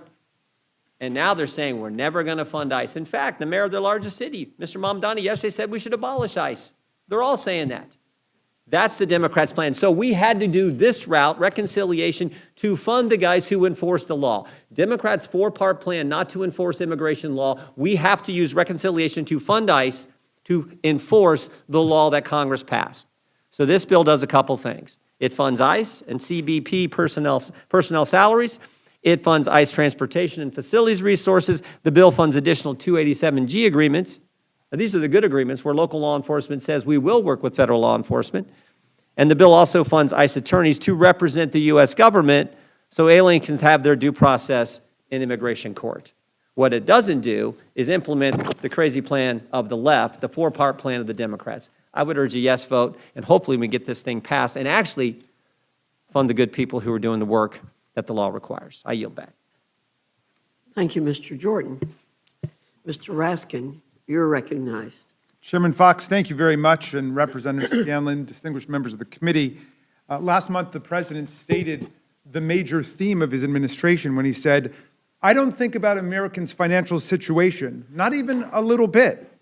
Hey, no kidding. Gas is now over $4.25 a gallon. It's up by 38%. Young people can't afford to get their own apartments. Millions of people can't afford health care and have to choose between paying for utilities and groceries. But our president, who has made more than $5 billion since his inauguration on crypto scams, pardon payoffs, and the nonstop flow of foreign government emoluments, cannot be bothered to pay any attention to his own campaign promise to lower prices starting on day one. He now calls affordability a Democrat hoax, but he's focused like a laser beam on getting $1 billion for his golden ballroom, gilding the Oval Office, and building his golden arc to Trump. He's got all the time in the world to work on his finances and those of his family and their businesses, and to focus on the financial security of his street-fighting foot soldiers. Yesterday at the White House, contrary to Todd Blanche's assurance that the anti-weaponization fund is dead in the face of massive public opposition, the president said he still wants to take $1.8 billion from taxpayer funds to cut million-dollar checks for the convicted criminals and cop beaters who stormed the Capitol on January 6, 2021, and other lucky political operators in the MAGA hemisphere. Working through Todd Blanche, Trump has given himself, his family, and his businesses an amazing and totally unprecedented super pardon that puts all of them above and out of the reach of the law, guaranteeing they will never, ever, forever, in all caps, be investigated, audited, sued, or prosecuted by any agency of the federal government for any violation of federal law, not just for tax fraud by the IRS, but for any civil, criminal, or administrative violation, whether insider trading, bribery, embezzlement, human trafficking, securities violations, antitrust conspiracies, what have you. Any violation of any law, whether presently known or unknown, in the words of our Attorney General. Well, today's bill does absolutely nothing to nullify this outrageous super pardon or to address our affordability crisis for the peasants who the president ignores, the rest of us, or to shut down the $1.8 billion slush fund for all of the king's men and soldiers. Today's bill would give $70 billion more to the Department of Homeland Security, an agency that already rivals the Department of Justice in corruption, incompetence, and authoritarianism. Last year, MAGA gave DHS $140 billion to deport the worst of the worst. Since then, DHS purchased not one, but 2 private jets for the Secretary's use, including one with a bedroom, a full deluxe serving bar, and 4 flat-screen TVs. It's passed out hundreds of millions of dollars in no-bid contracts to MAGA donors, political insiders, and friends for everything from a lavish $220 million TV ad campaign for Pam Bondi, who they even had to get rid of, to ridiculously overpriced industrial warehouses for holding immigrants like livestock under ghastly conditions. Deporting the worst of the worst means that DHS agents are arresting kindergartners, daycare teachers, and parents, and dragging old men into the street in their underwear. Federal officials are abducting children from their beds in the middle of the night and using them as bait in order to arrest their frantic parents. They detained a 56-year-old nearly blind Rohingya legal refugee and, without notifying his family or attorney, dropped him in a parking lot several miles away from his home in the freezing cold of a Buffalo winter, and he was found dead 5 days later. DHS is rounding up workers with lawful status working at small businesses as roofers, plumbers, farmhands, landscapers, and nurses. Agents are arresting refugees who went through stringent vetting and targeting immigrants who are following the law and showing up at their court hearings, ICE check-ins, and green card interviews. The whole world has watched in horror as DHS agents attack U.S. citizens, arrest them on false charges, and shot dead American citizens Renee Good, Alex Preddy, and Ruben Ray Martinez without any rational justification at all. Today, the majority, whose leader has already added $10 trillion to the national debt, wants to pour $70 billion more into ICE and CBP on top of the $140 billion they voted to give it last summer by slashing funds for Medicaid, children's health insurance, and rural hospitals. The Department of Homeland Security has a payroll today of 250,000 employees, a budget larger than that of 150 countries. It has over 80,000 sworn law enforcement officers, more than the number of sworn police officers in New York, Chicago, Los Angeles, Houston, Washington, D.C., Las Vegas, and Dallas combined. And yet, despite this massive cash infusion and a vast army of immigration officers turning our communities upside down, ICE and CBP are poised to receive another staggering jackpot payment today. To give these rogue agencies another $70 billion now, when they still have $100 billion in the bank from last year, would implicate all of us in the escalating corruption and shameful actions of this department. If you're going to go ahead and vote on this, you must pass several amendments, one of them to block permanently the $1.8 billion taxpayer-funded mega slush fund, 2, instead establish the January 6th Law Enforcement Heroes compensation fund to provide compensation to the law enforcement officers who actually defended the U.S. Capitol and the Congress of the United States and the Vice President from a rampaging mob chanting, "Hang Mike Pence." We must pass an amendment to make sure that no money goes to anybody who is convicted of assaulting a police officer, and no money for any J6er who was convicted, pardoned, and then subsequently convicted of another crime. And there are 97 of them, including one guy who was pardoned one day by Donald Trump and several weeks later went and sexually molested a 12-year-old boy and a 12-year-old girl. None of those people should get any money, and it's up to this committee to make sure. Thank you, Madam Chair. Thank you, Ranking Member Raskin. Ms. Fishbach, you're recognized. Thank you, Madam Chair. And, I appreciate the efforts that you've taken to get this bill to this far. We thought we, had it done. We thought we were able to fund both of those, or all, I guess it's three, those departments, and make sure that our public safety was well-funded and taken care of. And this bill really is about, and I know that the Democrats can say whatever they want, but what it's about is public safety. What it's about is keeping Americans safe. And I'm concerned because, well, I shouldn't be concerned. I'm not concerned because I appreciate that the reforms and oversight that the Democrats talk about is not in here, because all that's about, simply it's about the anti-law enforcement agenda that they have and trying to prevent the law enforcement from doing the job that they have been hired to do. And so I appreciate that that this bill doesn't have those and that we are going to go ahead and pass this. But there is a lot to enhance public safety here. And Chairman Garbarino, doesn't the bill include $108.5 million to hire and equip and train more investigators to fight child exploitation? Thank you for the question, Ms. Fishbach. Yes, specifically under Title I, this bill does specifically says $108.5 million of this amount shall be used to hire, pay, and equip additional child exploitation investigators and forensic analysts at the Victim Identification Laboratory of Child Exploitation Investigation Unit. So it truly is about public safety. It's about preventing child exploitation. And so if you vote against this bill, that's a vote for not enforcing child exploitation laws.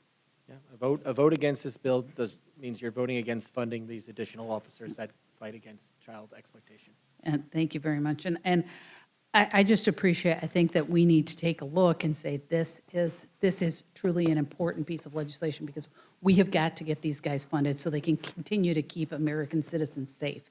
And so I thank you for bringing it forward. I thank you for your answer, and I yield back. Thank you. Ms. Scanlon, you're recognized. Thank you. We're hearing a lot of false narratives floating around today, starting with the idea that the big ugly bill passed last year has been a win for Americans, while the wealthiest in our country have received huge permanent tax breaks. That's not true for everyone, and many of the tax breaks that everyday Americans receive have been eaten up by tariff taxes and by higher gas costs. If you look at the spread, that bill has actually increased income inequality and will continue to do so for decades, in addition to adding trillions to the national debt. So let's not make up the idea that everybody's benefiting from last year's tax atrocity. The second idea that I've heard from probably every one of our Republican colleagues is that Democrats reneged on a deal to fund the Department of Homeland Security. And there had been negotiations about the things that are being mentioned here, like better funding for human trafficking defense and improving various facilities along the border. There was broad-based agreement on that. But what happened? In January of this year, masked and armed agents of ICE and CBP shot and killed American citizens in Minneapolis. And if that's not a reason to stop and say, what is going wrong in those agencies, and don't we need to do something differently, well, then clearly we're on different pages here. So it wasn't just a whim that Democrats said, wait a minute, we got to pump the brakes on this. And in fact, Democrats agreed to fund the rest of DHS while we attempted to get some guardrails put on agencies that are out of control and are being used for un-American, unconstitutional, and unlawful processes. And the third myth that we're hearing today is that these billions and billions of dollars that were funneled in last year's bill to Homeland Security, the idea that they're being used to fund border security and public safety just is not being borne out by the facts.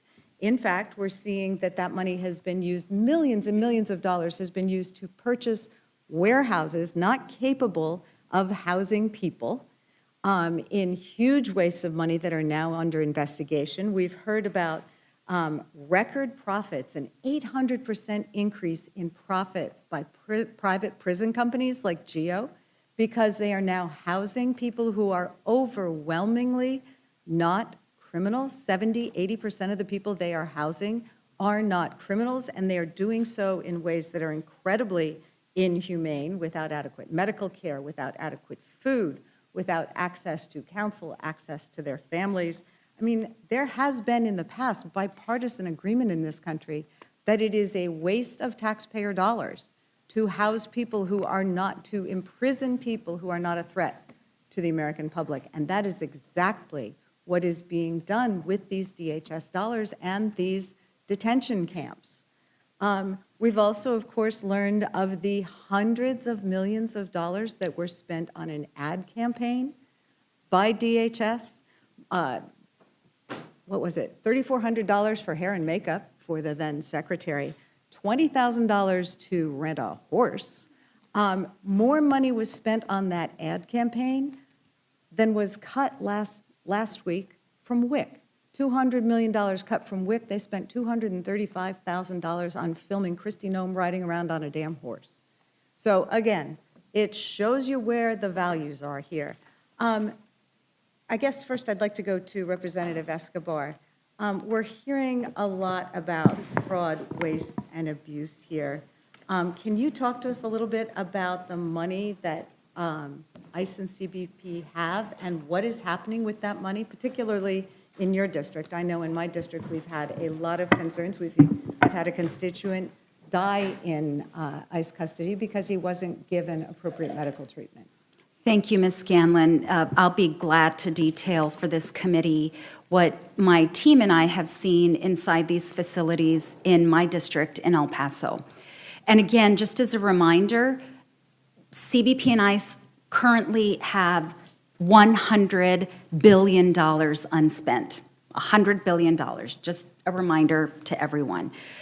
But the One Big Beautiful Bill, so-called, funded Camp East, Montana, a $1.24 billion tent city.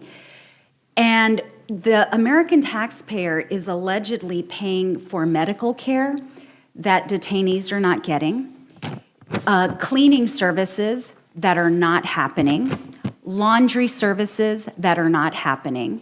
But the private corporations running these facilities are still getting their money. I want to give you an example of the horrific cases we've seen. I'll give you a couple of quick ones. First, there was a gentleman who entered the country legally, mind you, because the vast majority of the folks I've met have no criminal record and entered the country legally. I sat and I spoke with him, and he told me about an injury he sustained in Minneapolis when he was arrested by ICE in Minneapolis. He was arrested so violently by the ICE agents that they broke his arm. He was then flown to El Paso, to Camp East, Montana, and he was wearing a brace when I met him. He had been in the facility for a few weeks. I asked him how his arm was doing. He took off his brace. I could literally see the break in his forearm. His broken arm had never been set. He was given aspirin to deal with the pain. Clearly, after weeks of that kind of break, his bones were fusing in a way that he would very likely need surgery. There are other examples. One of our colleagues, Angie Craig, flew to El Paso to visit one of her constituents who was detained and arrested the week she was supposed to have surgery to remove an ovarian cyst. ICE flew her to El Paso, to Camp East, Montana, held her for 4 months, refused to let her get her surgery. She was finally released on humanitarian parole. It took Senate intervention. She may not ever be able to have children because she was prevented from getting the medical care she needed. I have met dozens and dozens and dozens of detainees who've told me they have to clean their own, what are called pods. Now, some people might rejoice in that, but the company is getting paid to clean these pods, and they're forcing detainees to do it instead. When I have visited, I've seen clothes hanging up inside their pods on their beds because they don't have access to laundry services. Yet Congress is paying a private company to do this. So there are just not horrific abuses happening inside these facilities, but there's massive fraud. Meanwhile, the private corporations who won these contracts, by the way, with no bid contracts. So there was no competitive bidding that took place. The company that was hired to run Camp East, Montana, had never run immigration detention ever before, but we're supposed to care for 5,000 people per day. There was a homicide inside of Camp East, Montana. And I still have yet to get information on what the consequences were for the private detention employee who committed the homicide. But the medical examiner in El Paso ruled it a homicide, and guess what? After that, they no longer use the services of the medical examiner. So this money is being used to perpetrate fraud, perpetrate waste, and for inhumanitarian purposes, and many of the folks inside those facilities should not be held in detention at all. Thank you. Mr. Raskin, I have a couple questions for you. I mean, the first is, one of the major objections Democrats have had to this bill moving forward is the need to have some guardrails, and those have been proposed by Democrats, guardrails including stronger oversight, transparency requirements, officer identification, other accountability measures. Did any of those measures get included in this bill? None of them. And I understand you have some amendments we may consider later regarding Yes. those. Okay. I mean, there are no guardrails, there are no reforms, there was no Democratic input. So it's just a steamroller operation, and it's a shame because they're acting as if they're completely indifferent to these savage offenses against civil liberties and civil rights. I mean, maybe you don't care about what's being done to the undocumented people, but at least you should care about what's being done to U.S. citizens in the name of ICE and Homeland Security. I mean, you know, Renee Good was an American citizen, a mother of 3. Alex Preddy worked at the VA as a nurse at the VA. You know, we've got American citizens who are getting beaten up by officers who think they're totally beyond the reach of the law. And, you know, as Ms. Escobar says, it's a money-making operation. There are totally unqualified businesses making hundreds of millions of dollars off of this, and they've got $100 billion, and they just want us to shovel them another $70 billion. Where are the fiscal hawks on the Republican side? I mean, and, you know, are my friends only libertarians and skeptical of the government when a Democrat is president? Like, can't we have some universal skepticism of what's taking place with our money in our name? Well, I think that is one of the things that is so offensive about this. I mean, as you said, civil rights, human rights are being violated on a daily basis by these rogue agents and by the lack of care and the lack of oversight.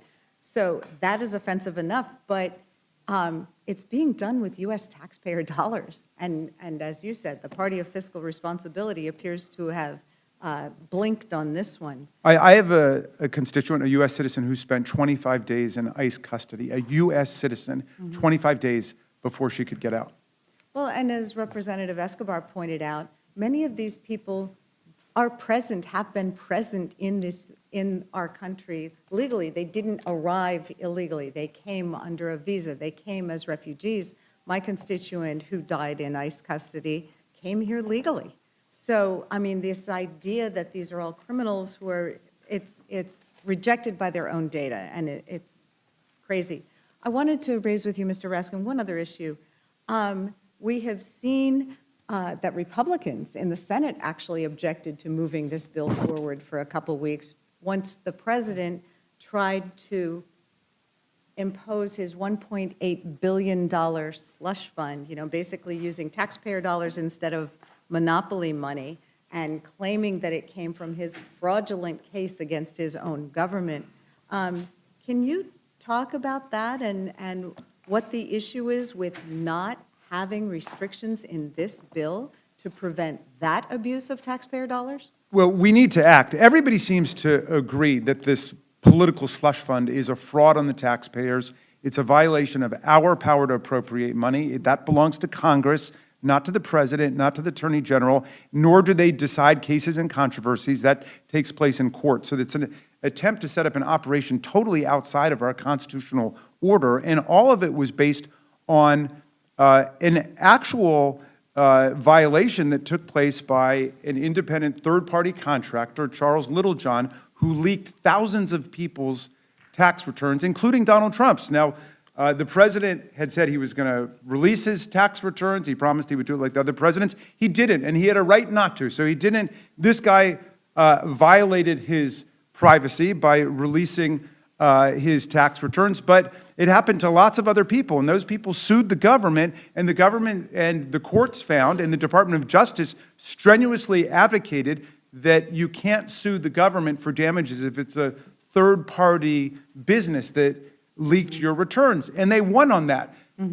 Todd Blanche didn't even argue that. He made up a completely different position for Donald Trump and then settled the case in a completely collusive settlement under this collusive litigation. So if we want to change the law to say if a third-party contractor leaks your information, you can get $50,000 or $100,000, I'm very willing to look at that. But to give just Donald Trump one guy $1.776 billion, and I spell out the numbers because, of course, it's organized around 1776, which just goes to show it's not related to any particular case. They just made that number up. It happens to come to just over $1 million for each insurrectionist, Proud Boy, and Oath Keeper. It's all playing Who Wants to Be a MAGA Millionaire today and leaving over another $150 million for Donald Trump to give away. But the whole thing is a scandal, and everybody recognizes it. Then let's put it to bed right now, because Todd Blanche went over there and said, it's dead, don't worry about it, it's okay. The next day, Donald Trump said he still wanted to resurrect it. Let's exercise our powers as the Article I branch of government to say, that's not how we're doing business. We're not going to violate 10 different parts of the Constitution to let them set up this political slush fund for their political foot soldiers. Yeah, I mean, there's so much self-dealing here, and so much misdirection. It's the president sued his own government for something that happened when he was president the first time, and when the current acting attorney general, whatever, was a private lawyer. And he was way outside of the statute of limitations. The IRS lawyers said, not only is it completely wrong on the merits and we can beat them, but he came in several months late when they knew about it years ago. Right. Well, it was a case that was about to be thrown out of court when they entered into this fake settlement to set up this slush fund. Right. So, and 2 different courts have now enjoined it and frozen it. But we need to exercise some responsibility. We've got the power over appropriations, and we should just say no money can go for this purpose. And also, they should not be allowed to proceed with this super pardon that's never existed before in American history, where the president and his family and their businesses can't be prosecuted for any crimes they've committed up until now. I mean, are we a democracy or are we a monarchy? That's the issue here. I think it's a kleptocracy is what's been proposed. And most monarchies are. Yeah. Well, and you're talking about the fact that part of this settlement of this fake case this case that was meritless and was filed after the statute of limitations had run. Now, the president's former personal lawyer has said that the president and his friends and families can't be prosecuted for tax violations in the future. No, not just tax violations, any violations, Okay. criminal or civil, for any crimes or civil infractions that may have been committed up until this point. And they put forever in all block caps. Okay, so that's something we should also work on. Mr. Walkinshaw, one of the concerns that we've repeatedly raised is that enormous amounts of money are being funneled through agencies that now have a record of corrupt contracting practices. Can you discuss some of those recent controversies involving DHS contracts and politically connected contractors? Well, we know that under Secretary Noem, she established a new and novel policy never seen before in the federal government, that every contract over $100,000 had to be approved by her/her office.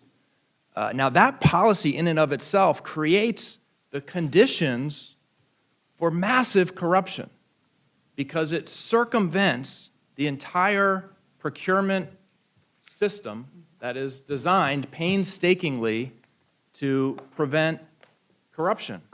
And based on ample reporting, one of the individuals, a key individual, maybe the key individual, involved in approving those contracts, $100,000 or more, was Corey Lewandowski. The secretary's boyfriend? I don't know, perhaps. In something I've never seen before, and I represent a lot of government contractors in Northern Virginia, you had not one, not two, but 3 contractors come forward to the media and say that Corey Lewandowski shook us down. If we wanted a DHS contract, it was made very clear to us we would have to line his pockets. Now, I would hope there would be bipartisan interest in investigating that. I haven't seen it from this Congress. Well, we heard earlier that a lot of these contracts are being issued with no bid, not competitive contracts. I think to the contrary, we've actually seen a fair amount of bidding, and that bidding has taken the form of donations to the president's political funds by GEO, by Core Civic, by the folks who are benefiting by billions and billions of dollars from the slush fund that our Republican colleagues set up last summer and the one they're trying to ram through again today. I have a lot more questions, especially since this is the only hearing that is going to happen in Congress on this massive bill. But I know that the chairwoman is getting antsy, so I will yield back. Thank you very much. Mr. Roy, you're recognized. I thank the chairwoman. I would just note on the pardon situation, we could have a pretty long conversation about President Biden's numerous pardons, including prospective pardons, which were rather historic and breaking with precedent, but that's not what this is all about. Look, there are a number of things we're going to discuss here today, and look, and I've got a number of concerns. Some of them fall on party lines, some of them don't. I share the concern that any American citizen ever be targeted and without having due process or having what they're afforded. And we need aggressive oversight and ensuring that American citizens are protected. I 100% agree with that. But what I would note is why we're here. Chairman Jordan laid that out fairly aggressively here at the beginning of this hearing. We are here because of the choices made by the previous administration to allow wide open borders to undermine the safety and security of the American people. So we look at the data and we see what we're dealing with at the moment. To the best of my understanding and what I've seen, we've got an order of magnitude. What I've seen is of the arrests that have been carried out and the deportations. The numbers I've seen have seen 70% or so, or about 400,000 of the people removed have criminal convictions or pending criminal charges just in the United States. So you had 595,000 illegal immigrants between January 20th and December 11th, according to the Department of Homeland Security. So that's the data through last December. I don't have the data right now for the last 6 months. My point of bringing that up is when you go through and you look at the examples and you look at Maina Awad, a criminal illegal alien from Egypt, ICE detainer lodged against him as of January 30th for charges on raping a 16-year-old girl while she was asleep in her bed in Louisville, Kentucky. So we'll just pause for a second. It's like that one incident. Like, if I'm the father of that 16-year-old girl in Kentucky, I don't give two flying craps about whatever is being said here, other than I want that to stop in my country. That's the reason we're here. And the reason that we cannot have, I think, the degree of full oversight through the appropriations process, which we should have. This is a failure, to be clear. It is a failure that we're having to go through this way to fund the basic operations of our government. It is a failure. But it is a failure built upon the fact that we cannot have remotely sane conversations with our colleagues about appropriating the dollars necessary for ICE and Border Patrol. Like, we funded it